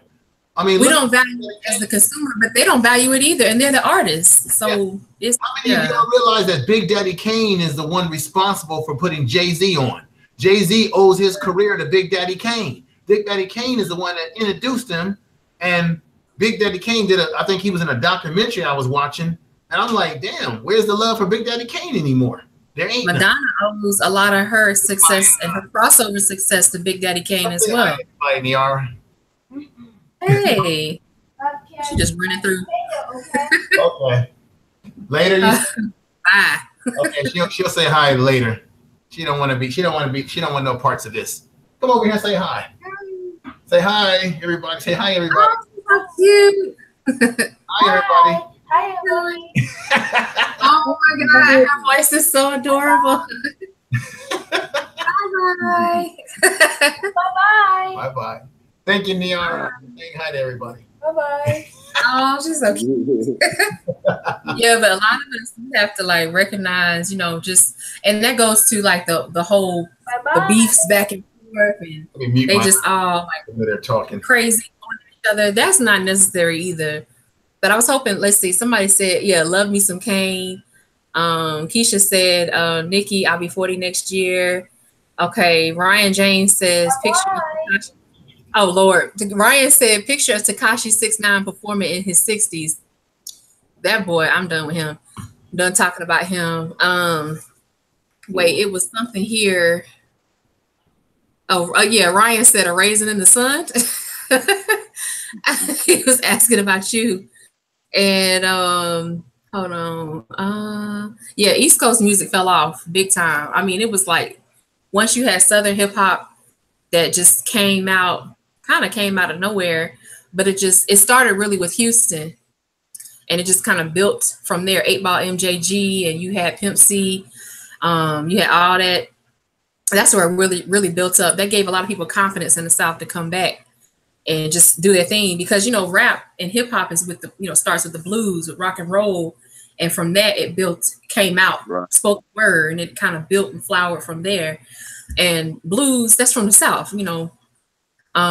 So yeah, Johnny Walker and all that kind of stuff way back in the day, and just the soul blues slave narrative type music.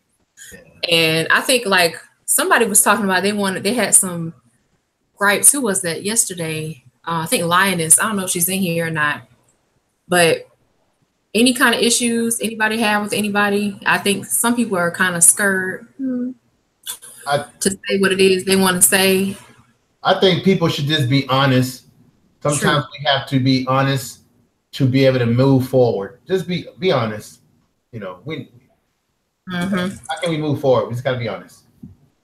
I think people should speak their mind and say what's bothering them, and then we can get to a solution. Yeah. Like my whole thing, I already went through and just threw everything out I had yesterday with Diane. It wasn't just her, it's like other people that have similar mindset that she does. And I was like, let me just get this out, get it over with. I'm glad I did. I feel so much better. So yeah. Hey, Psychopathist. How you doing? You want to come on the panel? You can.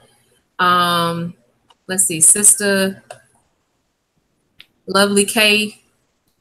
If Psychopathist wants to come in, then just have him go to your email and get the link.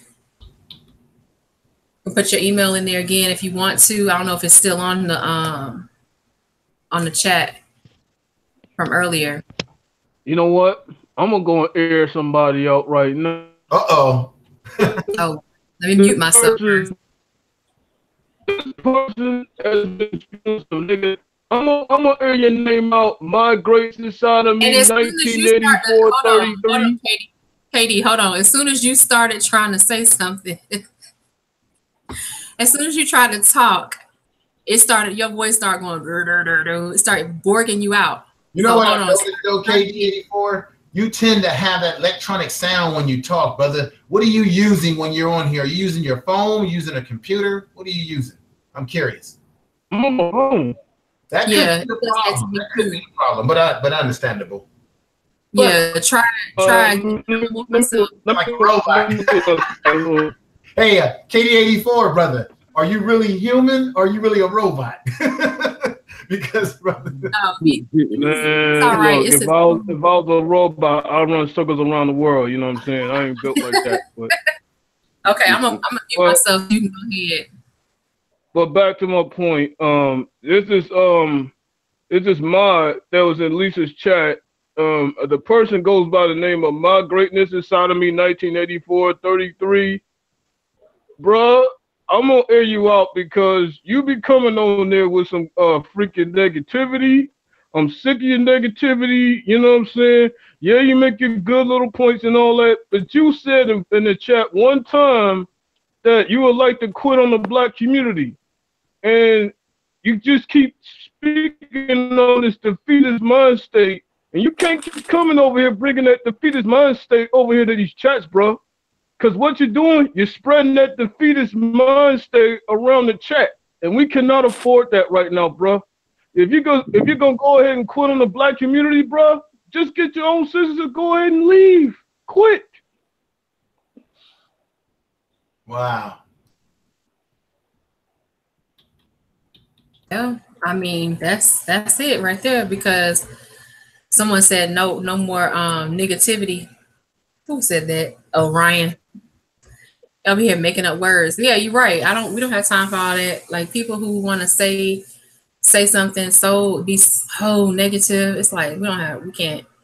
Okay, Psychopathia can't join right now.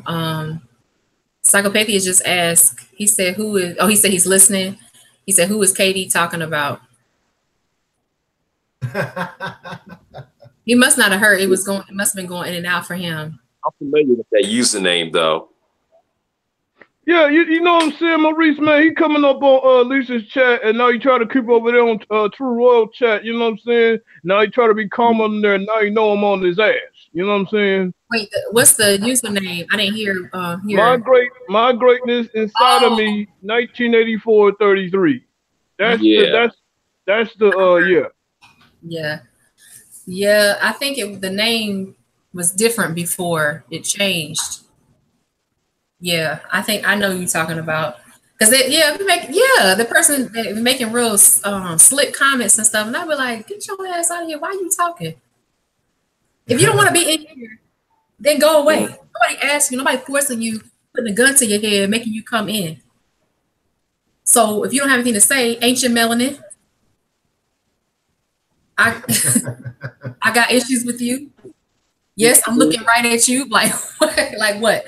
Yes, ancient melanin have problems with you because I have seen you around in chats starting stuff, talking about Mimi, even though you're not a mod. You talking about, yeah, hey, I'm the one who blocked Mimi or booted Mimi out or whatever. You didn't do it, so why are you talking shit like you did? That's some bitch stuff. That's what bitches do. That's what women do. Not even good quality women. Maybe women like your mama, because your mama wasn't good quality. Okay, I'm just saying. Let me calm down. What's up? Like, let me calm down. I'm just saying, don't come on somebody's channel like acting bitchified, because that's what she was doing. Don't do that. And I'm noticing there's a lot of guys that's doing it. I'm like, is it because you don't have anything else to do with your time? Figure out. Get some hobbies. Figure something out. But Cap got all kinds of videos on his channel talking about gardening, talking about these are hobbies that can help save your life. Ways to defend your house, ways to defend yourself. Other people talking about different things. Go find something to do and get the fuck on. Mm-hmm. That's what you need to do. That's right. Ancient Melanin, all these other people that's doing stupid stuff, my greatness inside of me, anybody else want to act a damn fool, yes, we're going to call your ass out. That's right. It ain't like we hate you or nothing like that. It's just like, for me, I may make mistakes. I want people to call me out. Dark Void, Right. you were saying something today. It was on, no, it was today. You were saying stuff about someone's channel, a female whose channel it is, and you called her psychotic. Who are you? I don't know who you were talking about. But if it was me, you can kick rocks. If that's how you feel, you know, you can kick rocks too. It ain't nothing but a button to press. Okay, block, unblock, block, unblock. It's real simple. So it's kind of messed up how I'm seeing dudes doing all this stuff. Then they turn around and you wondering why women out here asking like, where is the leadership? Where's the leadership? What's going on? It can't just be the women out here doing a lot of the stuff. And I'm not saying it's men against women. I'm saying that there's a lot of dudes out here that be fucking up. A lot of the women out here that's messing up, we be calling them out now. It used to not be that way because we get retaliated on for calling them out for just stupid stuff.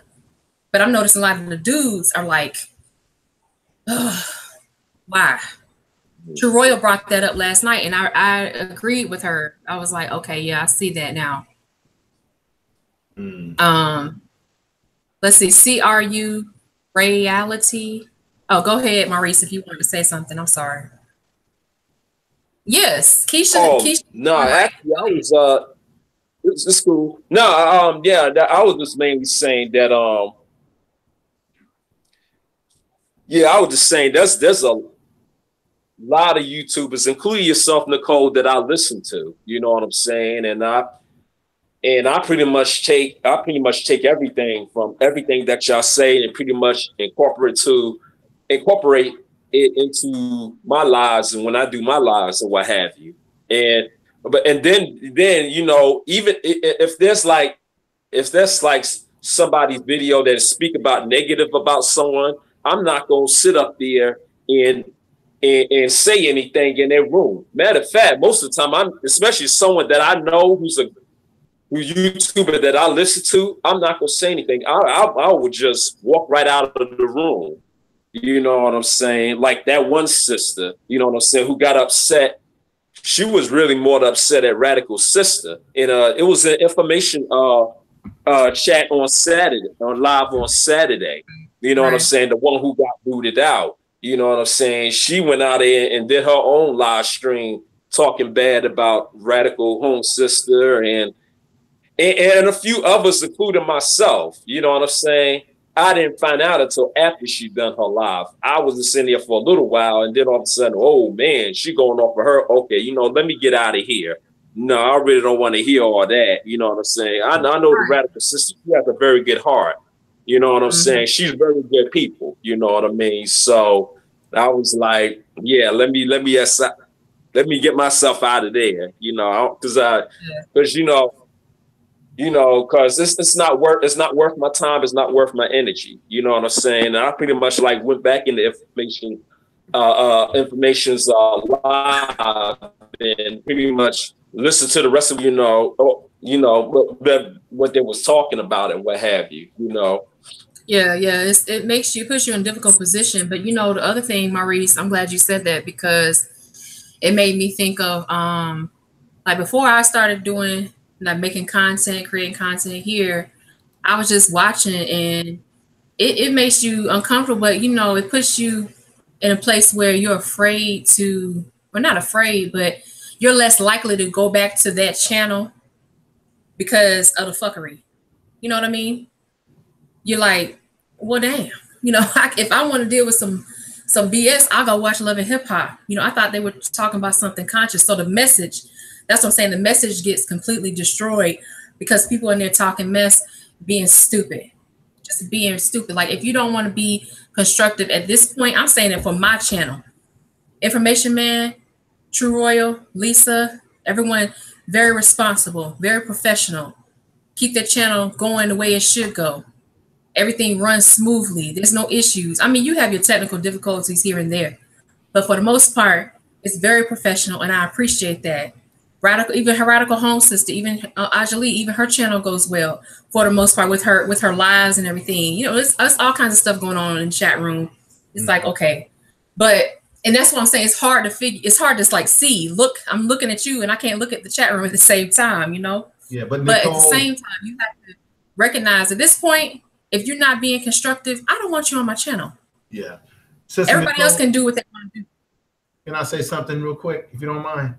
Yes, my biggest concern, and I mentioned it last night when we were on with True Royal Family, my biggest concern is that when people are bringing personal beefs that they have with each other from whatever they had prior to knowing whoever the hell I am, and when they come into the chat room and I'm doing my thing, hitting buttons, I'm interviewing somebody, I'm looking, my head's on a swivel and looking at every this and that, and I don't have time to completely focus on the chat room like 24/7. What bothers me about it is that when something's going on like that, I don't like the fact that it reflects on me, that people will think that, well, maybe this is what Info Man endorses in his channel. He endorses this. He's down with this. You know, this is what he endorses, because when people go back to their channel and make a live stream, guess what happened?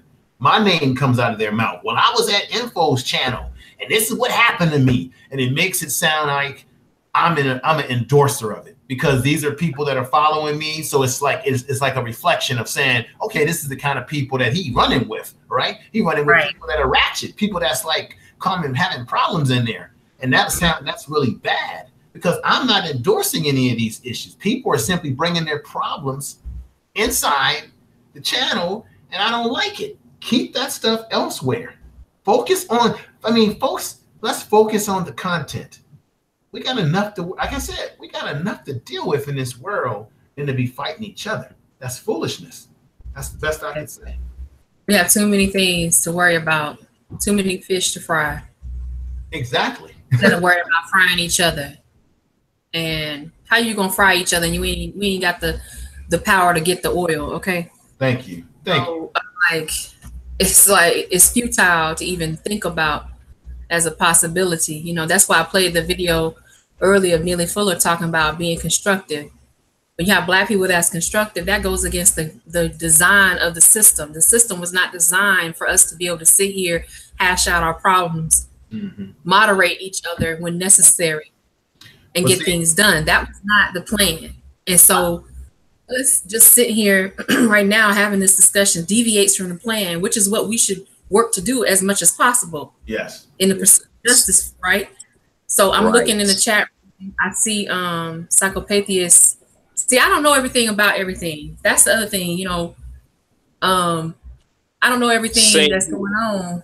So I'm just like, and as a creator, I don't have time to look, because y'all don't understand. Like I said earlier, I have my phone in my lab coat pocket. I cannot see the chat because the phone is closed. I'm just hearing whoever's speaking. Information Man, Lisa, I have it on autoplay, so it's playing all her videos back to back. And maybe Brother Ayapo, maybe Information Man, maybe KD. That's what I'm hearing.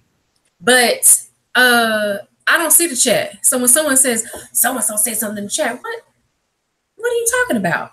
So now I'm seeing it and things are coming out. Whoever wants to get this out, since it seems to be such a serious situation, at least from the chat room. I know Psychopathia, I know you can't right now, but if anybody else wants to say something, let Sister Lovely K in there know, and she'll send you the link. It's no problem. Like I had a little troll issue in there earlier I had to get rid of, but other than that, just one troll today. I think I'm doing good. Anybody else have anything they want to say? Exactly. Keisha said it just right. She said, Radical Sister is our elder, and whoever comes for her, we should deal with them. And see, that's the thing. It's not even about like somebody coming for her. It's more like she has a message she goes with. I have a message. Information Man, Lisa, Ayapo, True Royal, everybody, Torian, we all have messages. Now you got Maurice, KD, they making content. Other people have content in there. Psychopathia got his thing with Renee. They had their game night the other day, which I love, but I just like the game night. It's real fun. But everybody has their own message, their own thing they want to do. And when you have like some kind of discord between two people or more than two people, it throws a message off. Now you got somebody choosing between somebody and somebody else, like, trying to pick sides, which is some bullshit to me. That's just, I don't like it. Somebody said, Aviator said, in our culture, we don't attack our elders who raised these people. Right. You don't just, if you have two elders that have an argument, you get the elders together and they have the discussion and they try to figure it out amongst themselves if necessary. Right. But if people have a problem with what an elder has said or what an elder has done to another person or whatever it is, and you feel it's just hurting you so much, then you need to just let that out, get it out the way, and move on. And don't keep rehashing and bringing it up again and again. Yeah, the negative controls got to go. We already know that. CRU. A lot of. I was gonna say a lot of stuff is based on a misunderstanding, and a lot of it is not even personally towards that person. It could be against someone that they're a moderator of, another YouTuber that's a moderator of, and that person may take offense to that because it make it look like you speaking about them, but it's not really about them. It's about that YouTube, particular YouTube content creator that they're a moderator of. You know what I'm saying? If I was a moderator of any person that people speak of and they speak negatively about them, I'm not going to really say anything. I just like keep that in mind, like, just keep an open mind about it because maybe there's something that they see that I don't see. You know what I'm saying? They could be speaking some truth, or it could be they could be speaking some fiction. It all depends, Oh, Maurice, that's what I was going to say. Talk it out. No. Maurice, it may seem like bully, but at this point, I had to call this person out, man. He was sitting around in this chat room. Garbage. Working out. What'd you say? It's the robot sound. I'm just going to look. I may look like a bully. I may feel like a bully, but I had to call this person out. He was sneak dissing black people in Lisa's chat, and I had to call this punk butt out for that. You know what I'm saying? If you want to have that defeatist mentality, spreading it all around Lisa's chat, then get the hell on, homie. We don't need your bullshit. We don't need your weakness. Just get the F on, man. Because I'm telling you now, I'm on your ass. Oh, yeah, he mean it. I agree. I agree. Y'all have to excuse my face. I have like different facial expressions, but I believe you because you can't be up in the chat room like doing. I'm sorry, it's fuck boy. It's fuck boy shit. Like you no, you can't do that on somebody like Lisa. You kidding me? All the shit done been through, losing her channel and everything, them taking the channel, then they gonna try to give it back on some bullshit, and you in the channel. You in the chat after that acting a fool. No. Now the best thing to do, in my opinion, this is what I do. I just block you from my channel. Like it ain't nothing. I'm just gonna block you from my channel. That means everything is done. We gotta worry about nothing. If I'm subscribed to you or unsubscribe, it's done. You go ahead and do your little thing. I do my little thing. If it comes to the point where it's affecting our subscribers and it's like our subscribers are crossed over. It's best to sit down, have a talk about it. And I know, like I said earlier, True Royal's probably going to talk about this on her own channel. I'm not trying to step out there and, say, don't you say this, don't you say that. No, this is the time right now because you might not have another opportunity just to come out and just say what it is on other channels because people run their channels differently. So they might say, okay, at this point, we ain't going to do that no more. We're just going to do this, this, and this. So I'm saying whatever you got to do, whatever you got to say, here's your platform. Get it out. Just get it over with because I run my channel differently, and I'm not saying it's good or bad, right or wrong. I just run my channel differently. Like I'm not for the shit. I'm not for bullshit. No, on my channel. Like I'm glad that I have people like that's in the chat room right now, that's here on the panel, who got the the mindset to say, nah, we ain't doing that. KD, for real, like you and Maurice and Information Man, Water Sniper, I think he's still in there. Yeah, they be on it. As far as men go, all the females I have as my moderators, they be on it straight up. But hold on, Psychopathia said something. He said Radical made a fair critique on Sinji's bad behavior on YouTube, and then Sinji proceeded to do exactly what she claims everybody else to do to her, and that's not address her claim, and Adham attacked her. Okay, so I'm still trying to understand this. Okay, she critiqued her bad behavior, but that's not true, because today she said she loves Sinji and she hopes that there are more Sinjis out here, and I disagree strongly. And then Sinji proceeded to do exactly what she claims everybody else do to her. I mean, you gotta expect that Cynthia is gonna, ad hominem, like she's gonna attack her. Like, I'm not surprised, Yeah. Of course. I mean, the sun rises in the east, it sets in the west. Like, am I surprised by that? No. This is why I unsubscribed from her, because, like I said in another live video, her message changed. That's the only reason why I unsubscribed from her, because her message changed, and it's not a simple reason to unsubscribe. When your message goes from talking about white cave beasts, and all this stuff to black men ain't shit, basically, that's what you're saying. And where were you help us in slavery? Where were you to help us? I got to cut ties. You ain't one of us no more. In my eyes, my estimation, like, I can't. No, I'm not gonna be with you no more. He said, but she said Sin was out her body at a point.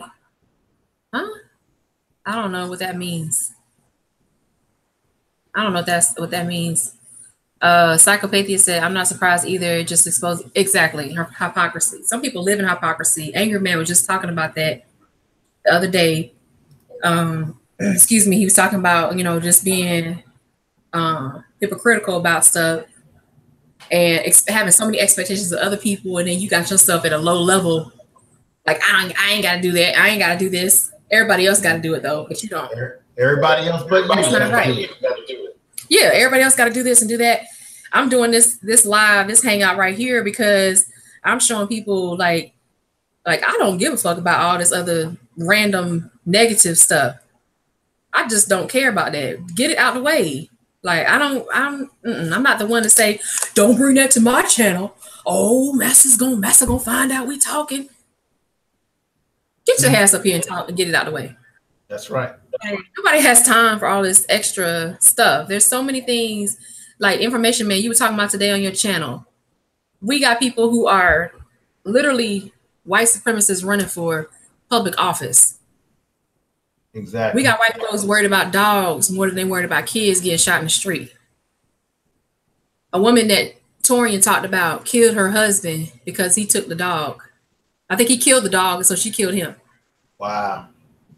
Go look at his channel. I think that was the story. She killed her husband because he killed the dog. I think the dog, something was wrong with the dog or whatever. He felt threatened by the dog, so he killed the little dog. She killed him. White woman, black man. Go figure. But we have those types of situations.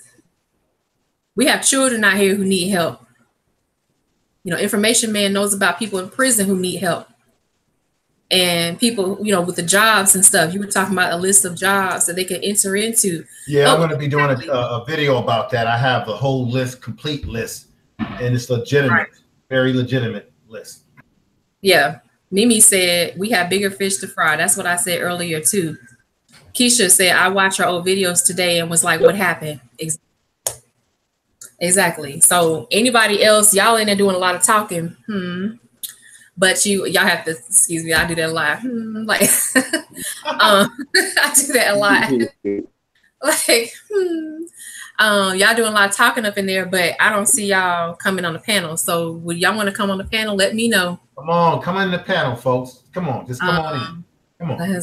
She was yes. Oh, she was beating the cat. Okay, that's what it was. Candy Fanwith said, like the white woman who killed her black husband because he was beating the cat. He should have already known that right there I mean, it's obvious. Why are you with this woman? It's crazy. That's right. He said black man was the husband, but she was cheating on him with the dog. Shut up, Ryan. Now, you know what? I shouldn't laugh. It might have been true. I don't know. These people crazy. You know, Keith Newsom already said they got dog and monkey mixed in them. But I don't know if anybody else is gonna come in here because everybody act like they scared. Oh, I wish people would not be scared. It's no reason to be scared. I mean, you can just email me and I'll just read off what it says. It's not that hard. No, it really ain't. You email me and I'll just be like, from anonymous, and I'll just read it like a Dear Abby letter or something. Let me not say that. It'll be a 2-page letter, like Aaliyah. 4-page letter or something. Oh, Lord. I was like, well, let me start and say, love your channel. I can't stand so-and-so, so-and-so, so-and-so. I'm like, okay, if mine ain't on the list, done. We're done. I can't stand you. Oh, no. Like you said, that's Well, you said what? Oh, no, I was saying, I was saying that there's a lot of issues that, you know, that we can talk about, you know what I'm saying? A lot of things that we could discuss, especially involving us, you know what I'm saying? Targeting us, you know, there's a lot that we could discuss, you know what I'm saying? I've been watching your videos earlier today. That was like a couple of hours ago before I even came on to here. It was something about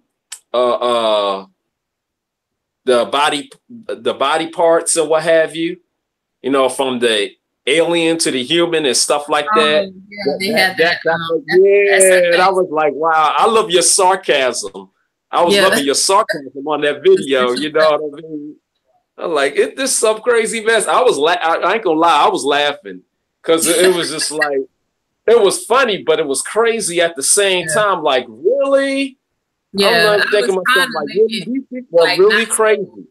I was trying to make it not so bad, but it really is bad because someone was in the chat room, not the chat room, the comment section of that video, and they were saying, you know, this is kind of weird. And I said, yeah, it's a blending of technology and transhumanism. I don't know. Maybe I'll do a video on it with somebody, but they have this concept called transhumanism where you can blend humanity with technology. You know, we're kind of doing it right now. Kind of sort of with the AI type of thing going on. Artificial intelligence. Yeah. Artificial intelligence. Yeah. With the special effects. So with that, they have these, that things that they do start with a joke or they start with art or entertainment. And then it kind of morphs into something where it becomes policy. Transsexuals, transvestite was just a concept. It was probably considered a mental illness at one point. You know, being transgender, mental illness for a long time. Mental illness, right? And it kind of now look at decades later. You have it in policy now. They're like a protected class. So like I said earlier, I was talking about another topic. They look down 100 years, 50 years down the road and see where things are going. You know, they already have studies where they have the contact lenses for people with diabetes. They have the contact lenses. I think it was Google Glass. They wanted the glasses where you could watch all your programs in the lens of the glasses. And they said, well, forget the glasses, just put it in the contacts. You know, where you can actually project from like what I'm watching right here on a computer can be in my contacts and I can project onto the wall. You know, I can project from my contacts onto the wall and watch a movie, for instance, through my contacts. So that's the type of technology that they're looking at pursuing in the future. Meanwhile, over in Black YouTube, we arguing about differences of opinions that we have. You see what I'm saying? These people got patents and all kinds of trademarks and copyrights on these products they want to do. I did that video hoping that somebody would pick up on this is a dangerous concept. It is dangerous. It's extremely dangerous. But is something that they're trying to put into art. Sooner or later, they're going to put it into art that is catered for children. I think that's the next step that they're going to take. They already talk about anal sex and all kinds of things in public schools. Now, what's to stop them from talking about random, crazy looking alien people? You know, then they'll say, hey, this is how they reproduce. Let's talk about how the alien people reproduce. Wouldn't you like to be an alien person? You know, just they are losing it. These people are losing it. I agree with KD and True Royal on that. They can't keep a grasp of reality to say they live. So I think Lions Den. Hey, Lions Den. He's in the chat room. Hold on. Let me send a message. Was that the only video that you saw? Let me send a message to her. Oh no, I think that was like a couple of others too. All your videos are pretty good, actually. I enjoy watching your videos, actually, and I think you probably may have some of them probably were lives, I guess. But yeah, I mean, pretty much all the videos that I watched. I think I watched like maybe like 2 or 3 videos because I keep it like kind of like a autoplay too. Yeah. In my earphone, you know what I'm saying? And a lot of times I don't even read a lot of the comments. I'm just pretty much walking along, you know what I'm saying? Because I rather read a lot of the comments because the comments sometimes can be a distraction from the message. Yeah, the YouTube content. Yeah. I feel a little bit with the gyms on the Art of War panel. I'm like, oh shit. You said what? I mean, when you were spitting them gems on the Art of War panel, I'm like, oh shit. I mean, I'm gonna have to listen to her more. Oh, thank you. I just think about how the Art of War is like a Bible to some people, and a lot of Asian business people, they have to read the Art of War, and for you to go into business and that has to be a book you're required to read, it must have some significance to that culture. And I was just, these are just like thoughts just coming out of my head, but I really enjoy being there and listening to other people's opinions and ideas of it. Yeah, it was really good. Cap, he had really good points because he's been in the military. He and Brenda, I really appreciate it. And KD, you had good points too. And of course, True Royal being the moderator there, that was great. Because we don't do that a lot. I know BGS talked about how he was talking about a book on, it was on the alchemy of lust, I think it's called The Alchemy of Love and Lust, if I'm not mistaken. He said he wanted to read that. He wanted to discuss it with people on his channel, but nobody's going to read the book unless he does a book club. So he was like, well, I guess I have to do a book study on it. Everybody, we go chapter by chapter and do it. And I was like, that might be the best thing because it's not like a book you would just pick up. The Art of War is not really a book people would just pick up. 48 Laws of Power, maybe not either, because I think we've been conditioned to pick up, as women anyway, to pick up a romance novel, Zane or something like that. And men, it's like they want to condition you to go video games and sports. And where's the reading? What is the reading? If you do any kind of reading, it's going to be maybe sci-fi. They would expect that. I mean, that's how I think a lot of us are conditioned. So you have to just think outside the box. And I appreciate True Royal for doing that, for inspiring us to think outside the box. So yeah, I enjoyed it. It was good. Hold on. Psychopathia is saying something. He said, I say it all the time, and pro-gay people try and deny it, but the agenda is real. Yeah, you're right. You're right. And they have an economy behind them, so they can punish and reward people whenever they see fit. That's one thing we are working, hopefully working to have. And it's hard to do that when you got people, once again, who don't want to talk and express their feelings toward each other and get it out the way. Okay, I think Lions Den wants to come on the panel. Oh, okay. Aviator, his lunch break is over. Oops. Information man, you've been kind of quiet over there. You eating a sandwich? Hello? Information man, KD?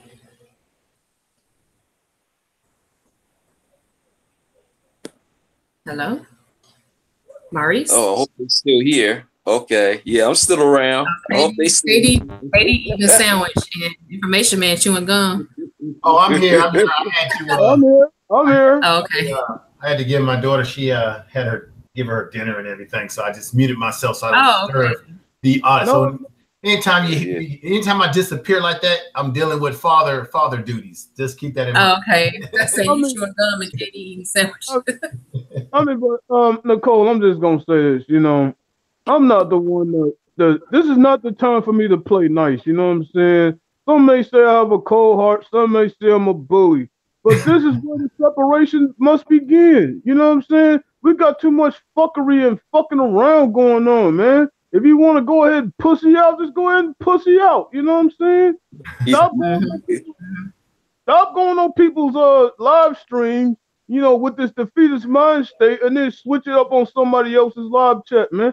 If you can't be real on a chat, I can't take your ass seriously. I'm dead ass real with that. Exactly. I agree. It's like if you can't even, you know, it's funny because that's a clear reflection of what people do in their real life, in my opinion. That if they act that way here, you know, how do you act in real life? And then, you know, what kind of situations are you running from, or how are you dealing with situations in real life when you're not even dealing with it? Like this is digital. We're trying to put out a lot of good information, but you stopping that. If you stopping this, what you doing in your real life? You know, it's crazy. Yeah. Yeah, I agree. I try to be nice because I don't like to bring claws out, because when I do that, it never ends well. And I try to control my impulses, because I already know that I would love to go. This is just a little piece of me. I would love to just go off and all people. That brings me so much joy. It just does. So I'm sorry. But it's just the little firecracker in me. Maybe I have a problem. I'm working on it. But and I'm clearly working on it because I haven't gone off in a long time. And I am able to suppress a lot of that and articulate what it is I'm feeling instead of just popping off. You know, so I really have, it's come from meditation. It came from changing my diet. Another thing is it came from meditation and putting myself in, not putting myself in positive situations, not necessarily. I had to force myself into negative situations. I had to go into the fire to just break down to the bottom of it and figure out what the hell is going on to build myself back up. So I know it sounds counterintuitive, but you don't go away from the problem. You go into it. You know, you run. It's like boxing. I was listening to someone discussing this the other day. Kevin Samuels was talking about that. He said boxing is a counterintuitive sport. For the most part, you want to defend yourself. You want self-preservation. With boxing, you don't run away from the punch. You go into the punch, you know, and you put your head down to make sure if the person's going to hit you, they're going to hit you in the hardest part of your face, your forehead, so that you can come back up with an uppercut or a roundhouse or whatever you're going to do if you're doing kickboxing. And I thought about that. I said, that makes a lot of sense. When you're dealing with issues like your anger or you're easily frustrated or stressed out, you go into the fire to cleanse yourself, to get down to the bottom of the issue. And then you work your way up. You know, that's how I've done it. because I was like going down a It's path very of therapeutic. direction. Like this is gone. That's why I can relate to KD. I really can. It's very therapeutic as well. Yeah. Yeah, most definitely. Us talking to each other about these high intellectual concepts and some, you know, having fun from time to time. I agree, that's very therapeutic, and building yourself back up. If you Absolutely. can't help somebody build themselves up if you haven't built yourself up. You know, in my opinion, that's how I feel about it. Oh, Rottweiler was talking about boxing. He said, I learned the hard way. LOL. Yeah, boxing is something that I didn't even think about. But, you know, he was talking about Jack Johnson. He said, you know, they went like 42 rounds boxing. And he said the dudes nowadays, even Mayweather, they complain about it. And he's like, back in those days, you didn't have the type of equipment. You didn't even have the type of training that they have now. And he said this man would go into the arena and no holds barred, no looking back. So that's how we have to be about this, you know, when we discuss different things. You can't be hesitating. Who is it? CRU reality? Oh, crew, is it Crew Reality? Yeah. How you doing? I'm good. Yeah, Cultural Revolution Underground. Huh? CRU, Cultural Revolution. Oh, Cultural Revolution. Okay, I was wondering what that stood for. I was like, is that a cool way to spell crew? Okay, I got you. That's cool. What's up? I'm trying to check this chat room because it's moving slow right there. I don't know what's going on. Did you have anything to add to the discussion? Yeah, I was gonna talk about what was it you were saying? There's so much. But as for the playing the sexuality to the kids and stuff, they're already doing, like PBT said, with the video games, the way they made Billy D. Williams' character pansexual in Star Wars. And I mean, it's like all over the place. And California's trying to make it to where you can't even homeschool your kids. So they got to be subjected to that. Right. Yeah, California, I think it was True Royal or Lisa was saying that you don't have to tell somebody if you're HIV positive out here. Yeah. So it's like you out here, they want as if they want you to spread the disease. Anne's video today, I don't know if she's in the chat room, but she had a good video up talking about how they spread the diseases and how it was mostly like Agenda 21 type stuff where they want the diseases to spread. They create the disease, they create the hysteria around the disease and the spread. Then they create the solution, quote unquote, the solution to it. Well, remember, True Royal, hey. Yeah, she said she was the one. Remember one important thing, folks. There is no profit in the cure. There's only profit in giving you medications or something to live with the disease. Remember when AIDS first hit the scene in the early 80s, or even before that, they were saying that it was a death sentence in some kind of way. They were able to create a concoction where you got to pay for all these different drugs so that you can live with it, not cure it. What is the #1 medicine that's sold across the counter? Cold medicines. Okay, when you go into any drugstore, your Targets, any of these kind of places, the majority of the medicines that you see sold across the counter are the cold and the head and flu medicines. They make the majority of their money in that part of the industry. And they tell you and me that they don't have a cure for the common cold. No, if they were to give us all a medication that would end colds, they would lose money and go out of business. So there's never been profit in cures. There's only profit in giving you drugs to make you live with it until such time that you die. Because I did a video on this. This is about population control or depopulation. So when people are dying from these diseases, when they keep hearing about diseases coming back, this is human-made stuff. This is biological warfare. And they already know that they want a certain part of this population wiped out. That's why they go to Africa. They're giving they doing immunization to Black women in Africa, trying to sterilize them because they know that they're not able to reproduce themselves. They're poisoning our food. They're manipulating our medications. They're manipulating nature. Hell, when the last time you've seen a lot of bees flying around this summer?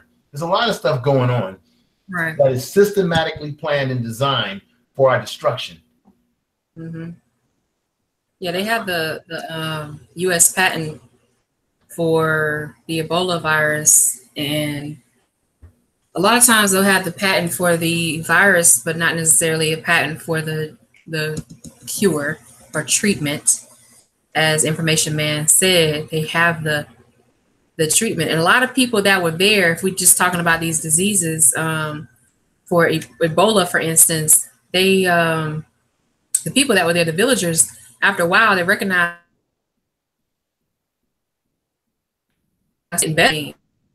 you know, we're gonna use our own plant, you know, herbal remedies for this problem. We're not gonna rely on the drugs that you all are bringing in or these vaccines you're bringing in.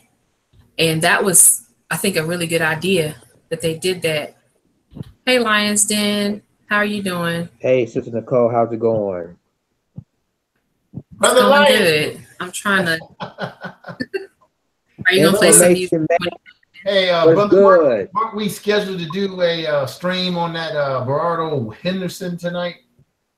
Yeah, we were supposed to, but we didn't even get a chance to. You got to figure out what time we're supposed to be on this. If we don't do it tonight, we'll just push it from time this week, brother. We'll see how it goes. All right, I got who else is doing streams and what have you tonight, but if it doesn't work out tonight, we'll push it to sometime during the week. Okay. Okay, gotcha. We'll talk about it depending on when the cold stream ends. We'll figure it out. Okay. Okay. All right, brother. Yes. Let's get back into the subject matter. Sorry about that, Nicole. I think that I think True Royal was going to come in, but while waiting for her, because Sister Lovely K, I put her in the message as well to send her the link. Mm-hmm. And Gab Talk Media is in the chat room as well. So we were talking about depopulation, and that was I was talking about Ebola. So the Ebola virus, they have the patent. You can download the PDF. I'm doing it right now as I speak. But the cure or the treatment is very obscure. They make that a mystery. Like they make that so, it's just out there. We just like, oh, you got the virus patented like it's a car. Yeah. Okay, patented like a bottle of orange juice. Stop it! Not now, Daddy. Huh? Stop! You have it. Let me mute myself. Okay, but it's okay. But I thought she was saying yay. I'm like, no, that's not yay. But yeah, they have the patent here. I'm gonna, let's see. Let me get it up and then you all can see it. I'm gonna make sure it's blown up enough.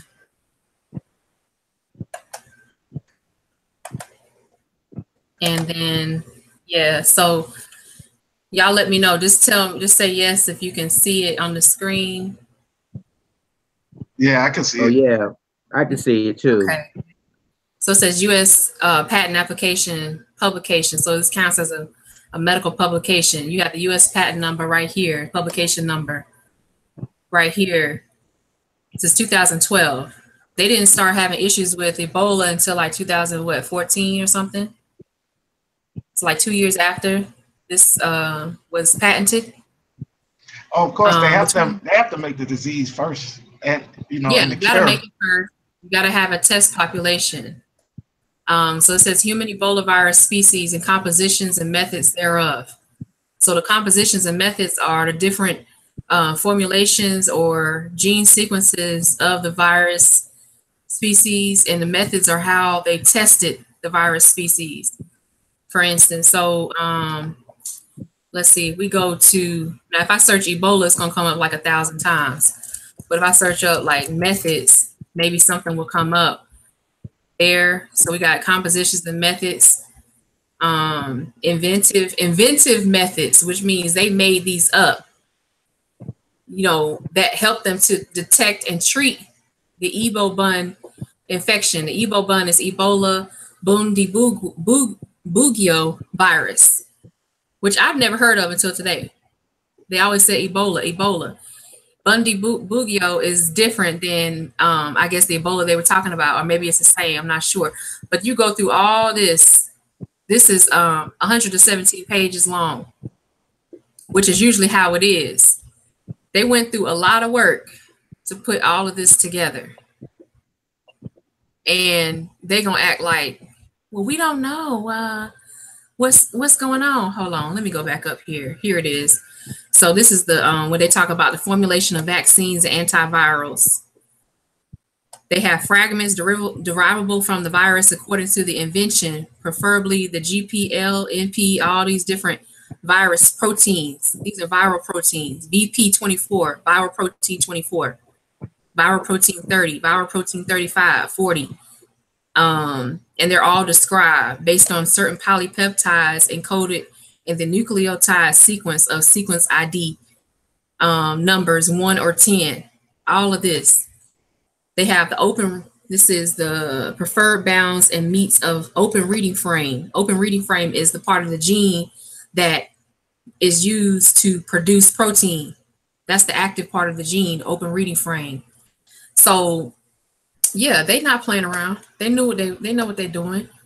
And I can't stand it when they act like they don't know what's going on and it's just a accident, and like they had a situation, I think Ajali talked about it, where you had women in Africa that were sterilized of smallpox or something, and they were sterilized, and I was like, wow. So they already have these patents. I mean, they got HIV, all these different patents on it, but they act like the cure or the treatment is just so hard to find. Oh, it's so difficult. It's just so difficult. And then you ask them about it, and then they're like, cure? Just like Information Man said. What do you need the you Negroes don't need the cure. Just take this treatment, you'll be fine tomorrow. And then you dead the next day. So yeah, we were just talking about that because of hey Dark Void. We were talking about that because of a lot of the what was it? I think Maurice brought that up, or Crew, you were talking about that earlier with like all the stuff they have in the schools and everything. And I'm not surprised. Like they have out here, they have a lot of people who want to leave because of vaccinations. They're like, look, we don't have our kids in school, and now they are trying to make it so you can't do that. You can't have them in homeschool and not get them vaccinated. They still would need to be getting their vaccinations. I don't think that's fair. I don't think that's right. Yeah, I work at a hospital myself. Mm-hmm. And I opted out. Yeah, a lot of people did. Even people who don't work with patients directly, they make it very difficult for you. And they're like, because you have to almost not have any contact with patients whatsoever. And it's not possible when you work in a medical facility. You're going to be walking near patients, even if you just work in a lab and you're not directly working with patients like a nurse or a doctor, they still want you to get it. And I'm like, really? Oh, it's mandatory for everyone. Yeah, they're making it worse now. They're making it really, really hard, and people don't want to do it. For the main reason, like I think that was one thing that caused a lot of issues this past flu season. People were going and getting the flu shot, and they were like, "I'm getting worse. I'm sick. They've been sick for a month after getting the flu shot." And then when you go look at, I hope that Lisa. I hope Lisa puts it back. Doctor. Sorry, that's what Lisa had. Doctor. Yeah, I was about to say Cunningham. I did a video about him, Dr. Timothy Cunningham, who was in the CDC. But Lisa Cabrera did a video. I hope somebody downloaded it. It was called the CDC Agenda. Video called, I'm putting it in the chat room, the title at least.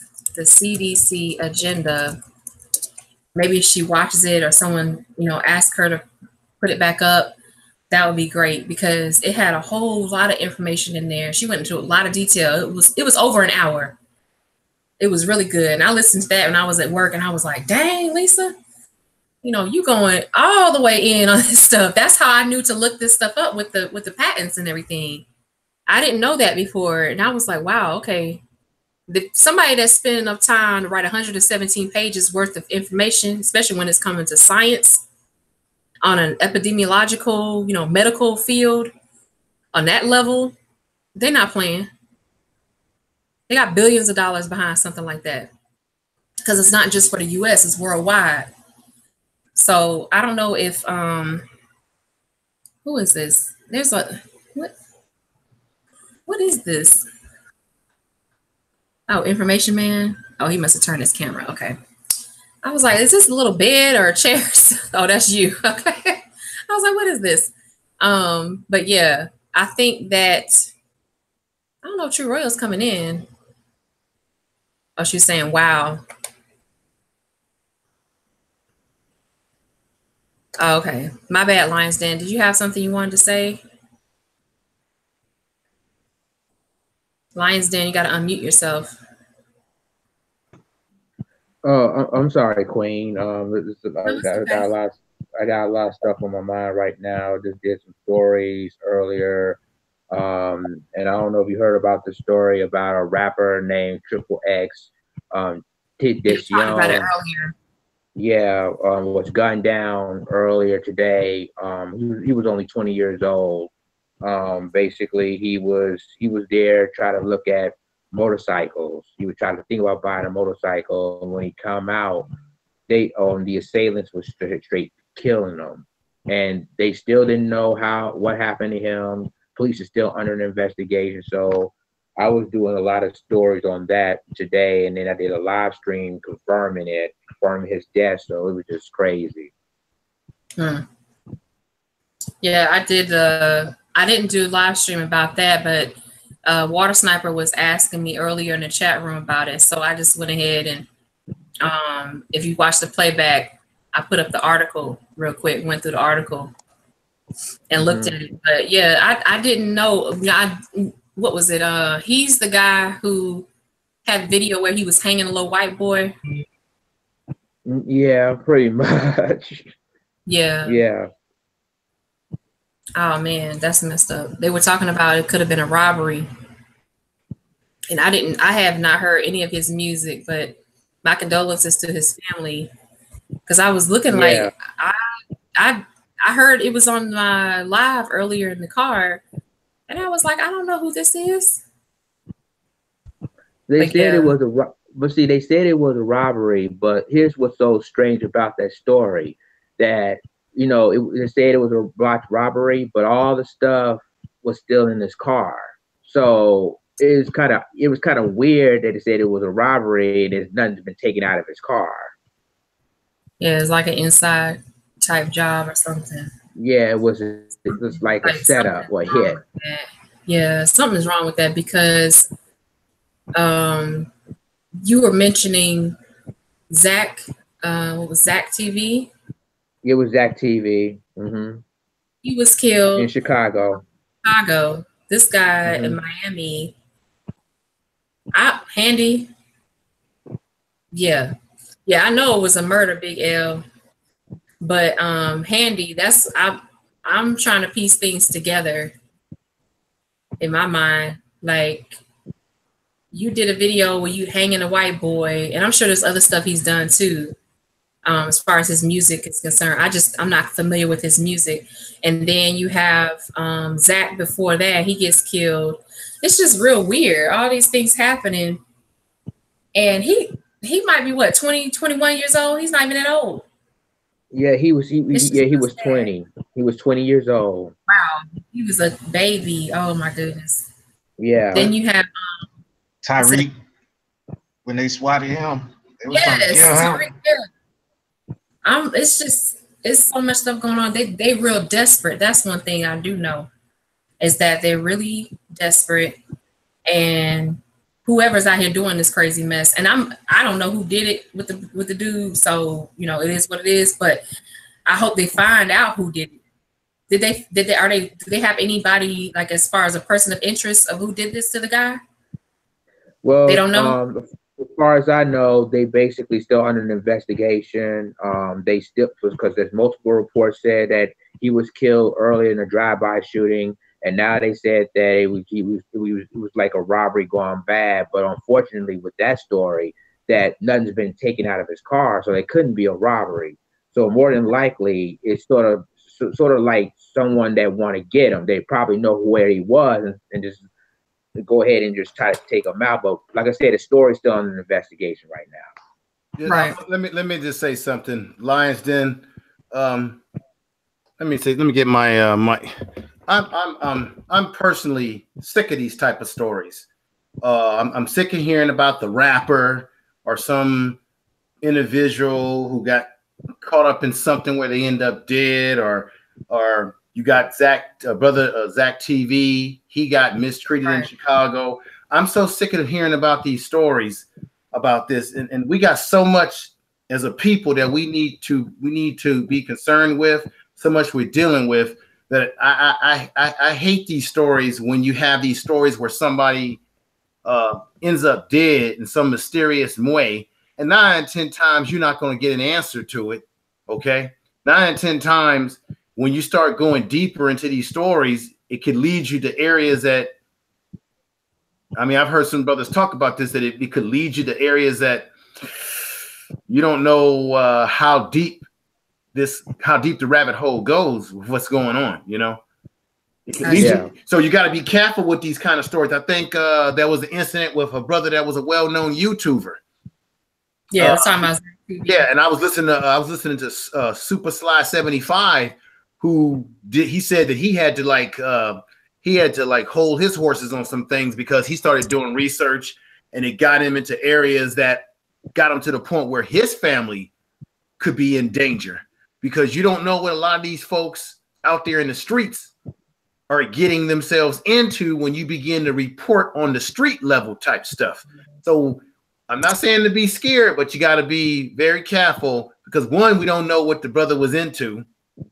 Two, like everybody says, when we have incidents where black men are being shot, and then you find out that they might have been cooning or whatever the incident is, we got to do our research on the whole thing before we dive in there, because we just don't really know what's going on when people die mysteriously like this. Now, we know white supremacy, we know police are killing people, we know that kind of stuff's happening, but be very careful when you start reporting this type of stuff that's happening on the street level, because you don't know how many layers it is as well to it. That goes for me as well. We have to keep that in mind. We just don't know until we gather as much information as we possibly can. And most of it, you never know if it's true or not, what you're gathering. Handy, the Handy fan with, do you mind coming on the panel? Because you're saying some real good stuff in the chat room. I'm looking at, she said, one every week to take your focus away. I agree. Like we were just talking about the Ebola virus. Yeah, that's important. That's affecting us. Yeah, because I know that like I said, condolences to the young man's family, because I don't know, he could be the only child or something. But yes, that's right. At the same time, he made his decision in this lifestyle. And Information Man and we've talked about privately, we were talking about Drake. And I was telling you a lot of stuff about this industry and how it works. And earlier I was talking about how they brain type you, how they already know what to expect from you. They know what you like to eat. They know what kind of sex you like. They know who you like to have sex with. They know where you like to go. They know your schedule, your routine. They know what type of people you like to hang out with. They put you in challenging situations to see what type of personality you have. If you quiet, they can force you to become extroverted. If you extroverted, they can force you to become quiet. You know, they use all types of schemes, and because it's a big ball of deception. And they do this, and they're doing the same thing when we were just talking about Ebola. This is the same method that they use, because there's a guy, I have to go through my history. He does lectures. He doesn't do as many, but he did lectures back in the day where he was talking about how this whole frenzy about vaccines, it's a game, it's a trick, it's deception. He said they might have the vaccine set out to save 60 million people are going to die if they don't get this vaccine. Da, da, da, da. And then come to find at the end of the flu season, 600 people had the flu around the world. Really? And out of the 600, 10 of them died. Come on now. And they were old, or they had some type of health problem, a pre-existing condition. So what I'm saying is we have to focus on things that would affect us, more likely affect us as a whole. Ebola is a metaphor for a lot of the other diseases or the other issues out here that would affect us as a whole. You know, if they got a patent on Ebola, they got a patent on a lot of other stuff. And if you go through, let's see, I could send the PDF, the link to the PDF. But if you go through the PDF of the patent application that they had, well, the not application, the patent publication, because there's two different ones. You can have a patent application and CRU, you might know this, where you're applying for the patent, and then the patent publication is when it's done. And now this is going to the public for developing a product that you can put to market, right? Like the Ebola vaccine, for instance. Yeah, it's kind of like copyright. Copyright, trademark, all that stuff, where they're going for FDA approval. They have to have their CRO, their certified research officer. They're given the ISO, what is it, ISO 50 or ISO 150, something like that. That's when they go for the international standards, and they want to expand this drug that they produce, this product they produce, from the US out to the rest of the world. So yeah, they do all kinds of stuff. Like what Keith Newsom talks about, a lot of stuff with the science I can agree with, because, you know, he talks about how, what he has said a few times, how they already know, like when it comes to your blood type, they already know blood type is important for disease manifesting in your body. So if they know that, they already can predict how harmful a disease can be in a certain population. You know, they know how it's going to affect this population of people based on melanin, this population of people based on blood type. You know, that's how they do it. And people might think science is boring or whatever, but there are a lot of things that directly affect us. You know, I had the prostate cancer video because that directly affects our men. Without our men, we don't exist. You know, so that's how I look at things from a broad perspective, but it's hard sometimes to like take little pieces out and put that into a package for everyone, so it's not so confusing. Nicole, can I say something real quick? Yeah, please. Hoping that I'm not. I was telling Brother Newsom's, I talked to him quite a bit, like True Royal Family does. One of the problems, and I think what he does scares people, because he talks in the frame of science. And I don't necessarily know, and I'm not trying to say that Black folks are not learned, but I'm simply saying I don't know if our people understand. Let me just say this. I think some of our people don't understand science, and there are those that do understand science, because we've been taught coming up in the church, coming up in Christianity, that anything that's outside of a religious context, such as the Bible, then it's something evil, that it's something that is not godly. So therefore, you must discount it.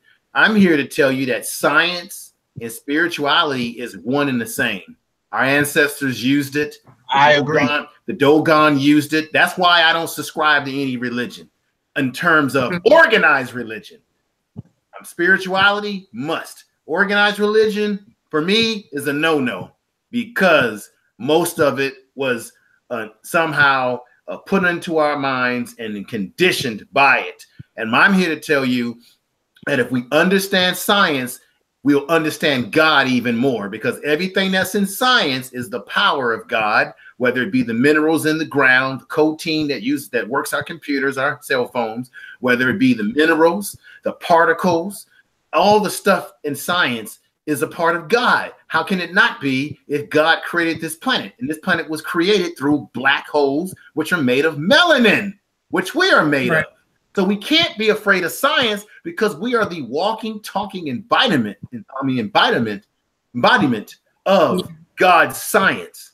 So if we understand science better, I think black people won't be afraid when they hear a black man or a black woman speak in the way that Brother Newsom does. I tried to turn on a couple of my friends to it, and they couldn't handle it. One, because he's not into the whole religious thing, so of course that's going to turn him off.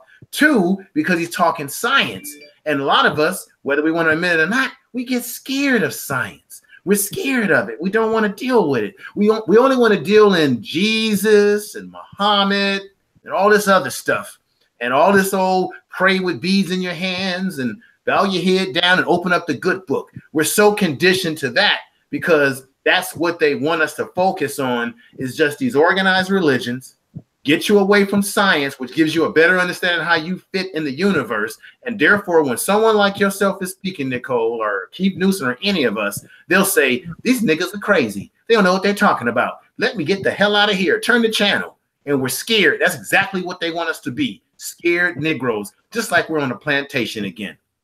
I'm sorry if I rubbed some people the wrong way, but science. I'm telling you, I gotta be honest with you. This is truth tonight. Is this not truth tonight? Okay. No, you're telling the truth. Yes. Hey, can I get in on that with you? Go ahead. Yeah, so I agree with you like 1,000%. Because, all right, now we're on computers, on cell phones and everything, like Star Trek. 50 years ago, they'd have said we were crazy. Hell yeah. And they said we're doing magic. Think 1,000 years ago, but somehow they built the pyramids. And they burnt down our libraries. They did a lot of stuff with technology that they don't even have now, or they're hiding from us.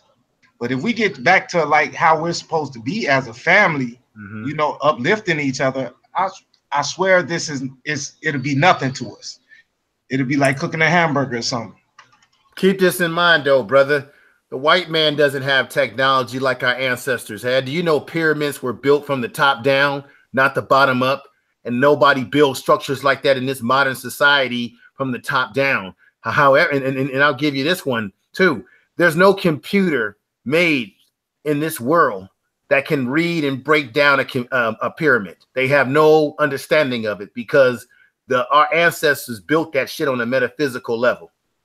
Okay, I totally agree with you. I'm on the same thing. Like, I might not have as much information that you have, but like I'm on the same tracks. No, I agree with you, brother. Ahead of me.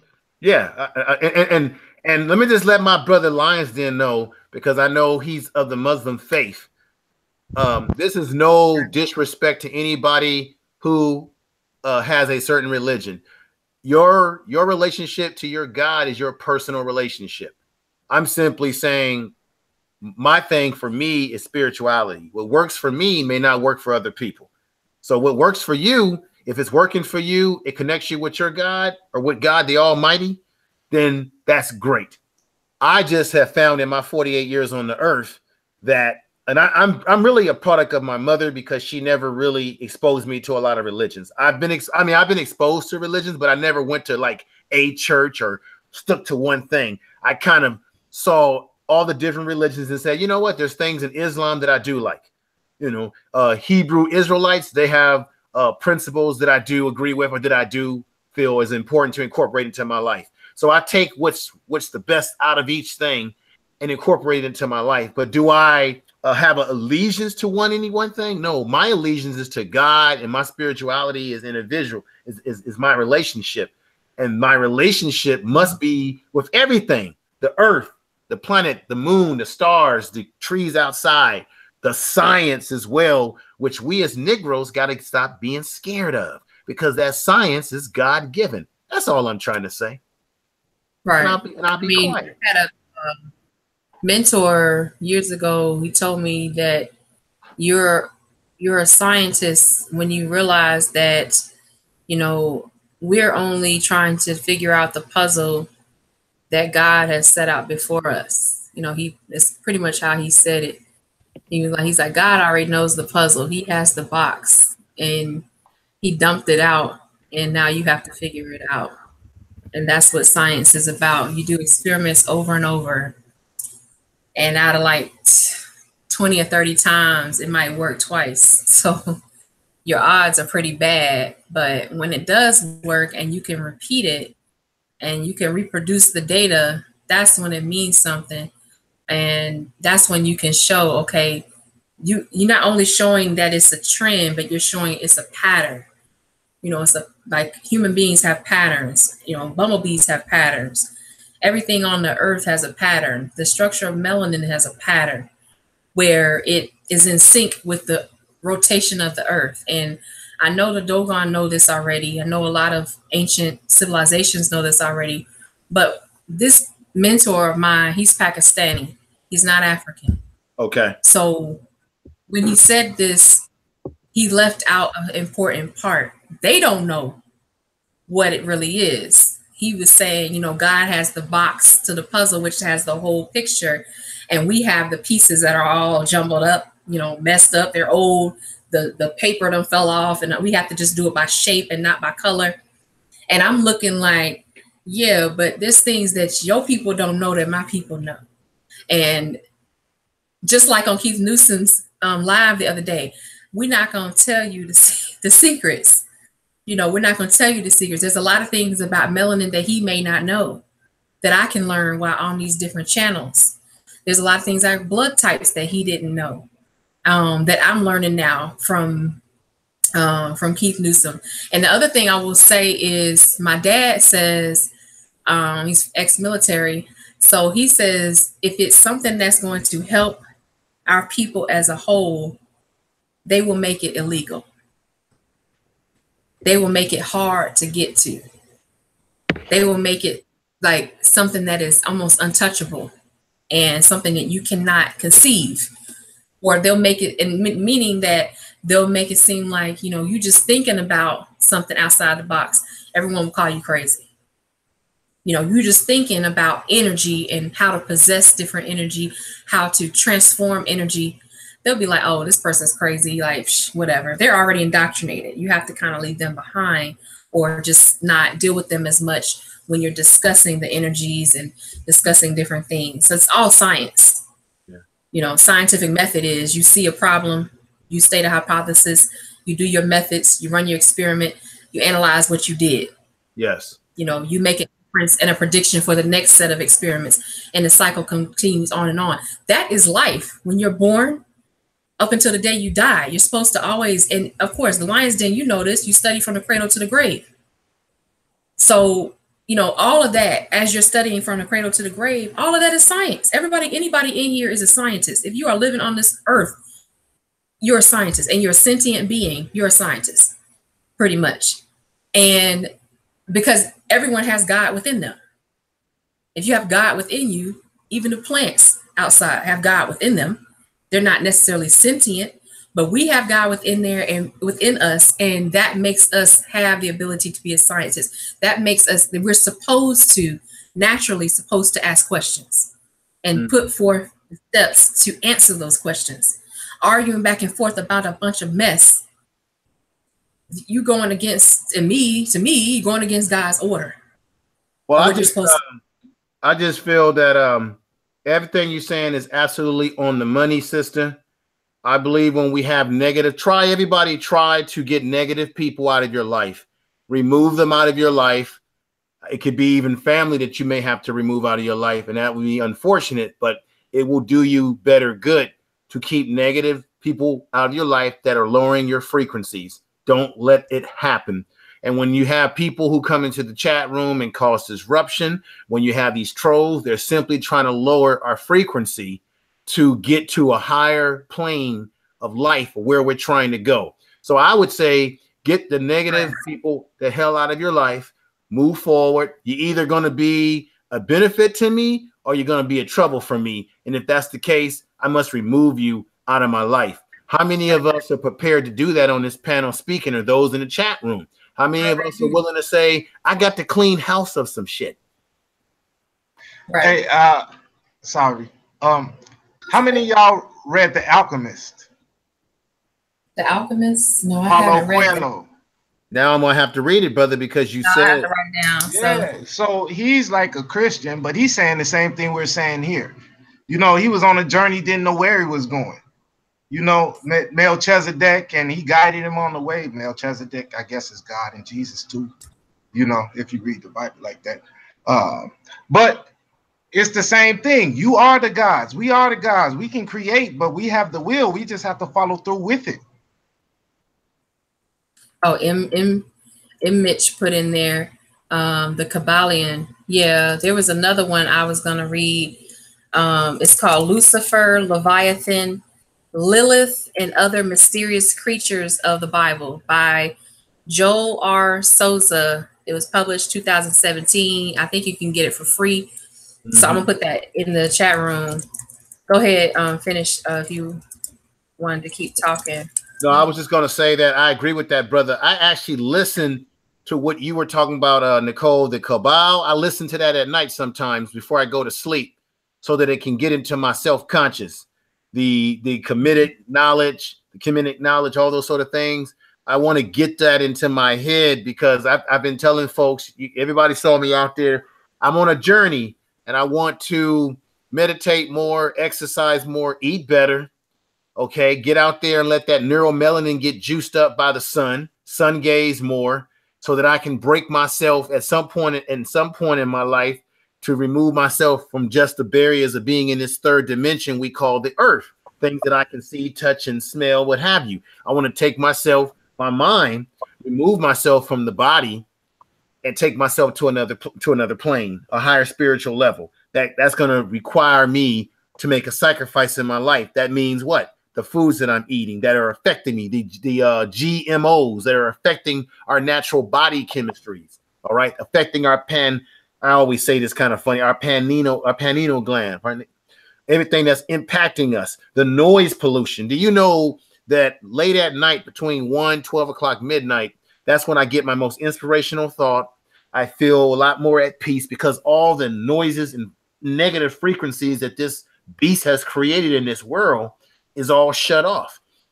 I think it is important. Brother Keith was talking about, being in a dark room, turning everything off. I've done that before. And I've had experiences where I'm laying down and I'm meditating and I got all the lights turned off, all the electronic gadgets away from me. And I've had some stuff happen to me doing that. And if you come from if you come from a religious point of view, you would say, oh, that's some demonic type stuff. But I didn't feel anything evil. I felt something spiritual. I felt good. Mm-hmm. I agree with you. He says when you take your mind to that level, you are going to experience a spirit world, which is why when you had a grandmother and a grandfather or some uncle or an aunt who said that they were psychic and you probably thought they were crazy because you was too young to understand, that's because they were in tune on that level outside of that third dimension, which allows you to see things that you ain't going to see in a third dimension. Now, I know for some people listen, they're saying, Information Man is out of his goddamn mind right now. What's happening to this brother? My God, call in a 5150 on this brother right now. He's lost his mind. Study it, folks. Study it for yourself. And I'll shut up. Man, you're going to be in the same padded room, man.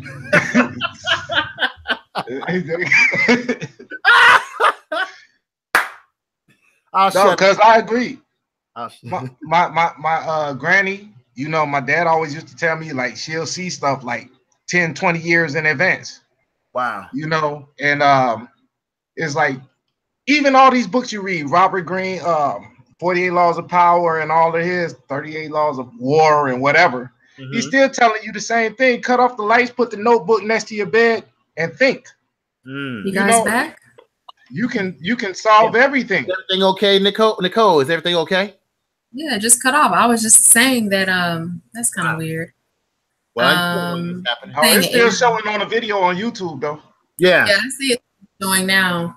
I don't think it. I think it just spliced it in, so it didn't even have like it didn't happen. But Wow. yeah, something's weird. But I like to go to the beach because it is at nighttime, and I didn't like going to the beach at night. Jason likes going to the beach at night, and then I realized why he likes going to the beach. It's very quiet, and he likes to hear the water. He said the water sounds differently in the daytime than at nighttime. Yeah. And it has a different smell out there. Of course, the sand is cooler. But if you go to certain beaches, like we go to Long Beach, and so in the evening, like when the sun has just gone down, the sand is actually still warm. You put your feet into it. And that's one thing we have to get back to, getting your feet on the ground, on dirt, you know, on the sand. And it's like you're realigning yourself. So they have things you can buy to realign yourself, but it just realigning your electromagnetic fields in your body. But you just put your feet in the sand, that'll help you a lot. Well, especially think about it. Did we come into the world with clothes on? I know it's gonna sound crazy what I'm about to say. None of us came into the world with clothes on. We didn't have no damn Nikes on our feet. That tells me that the Almighty meant for our skin to be connected to this earth. Right. And did you know that? And I've heard a brother speak about this. Wearing these rubber sole shoes keeps the connection, the high frequencies that we need in our body when you're wearing the rubber sole shoes, the sneakers, and think about all the brothers that's been wearing sneakers all their damn life. So when you're walking on the surface, you're not getting the energies through your body there and your legs and stuff that you need because of the rubber soles that we're wearing. Because these Europeans are creating things that interfere with the natural frequencies of our black bodies. I'm coming to this realization. The earth is a battery, and they putting up resistors. Exactly. Yes, yeah. You have the resistors all around you because you have the high tension wires around you. They put them. Oh my God! When I was in Ghana, they had those all through the hood. I'm sorry. Yeah. No, wait a minute, brother. You was in Ghana. That happened. The large transformers and high tension wires. Yeah, they're going right through the hood. Yeah, they go right through black or very poor neighborhoods, and and that's where all the little shacks are, and you know what I mean. Like you'll have the neighborhood to either side of the wires, but that strip where the wires are, it'd be like 5 or 10 of them thick wires, right? And that's where all the poor people are, the little shacks, and you know the little people selling food on the side of the street and all of that.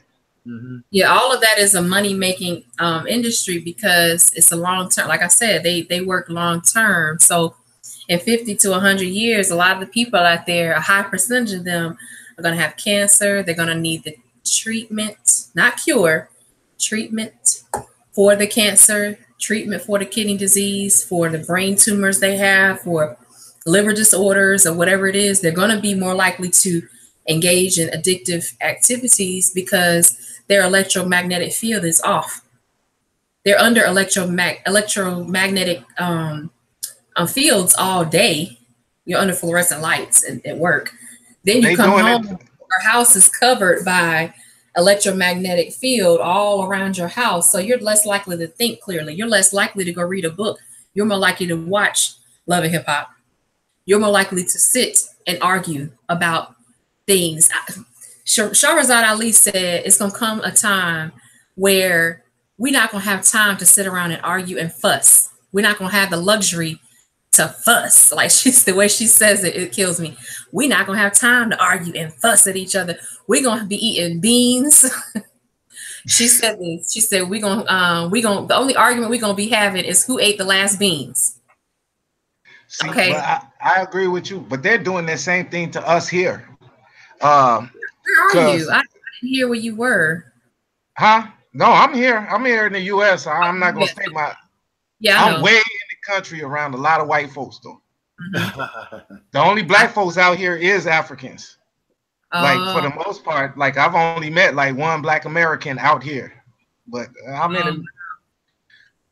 in the north somewhere, United States. I feel you. I feel you. It's crazy. I mean, I'm looking at it like we have so many things that we can focus on. And I hope we have discussions like this more often on other people's channels if they want to.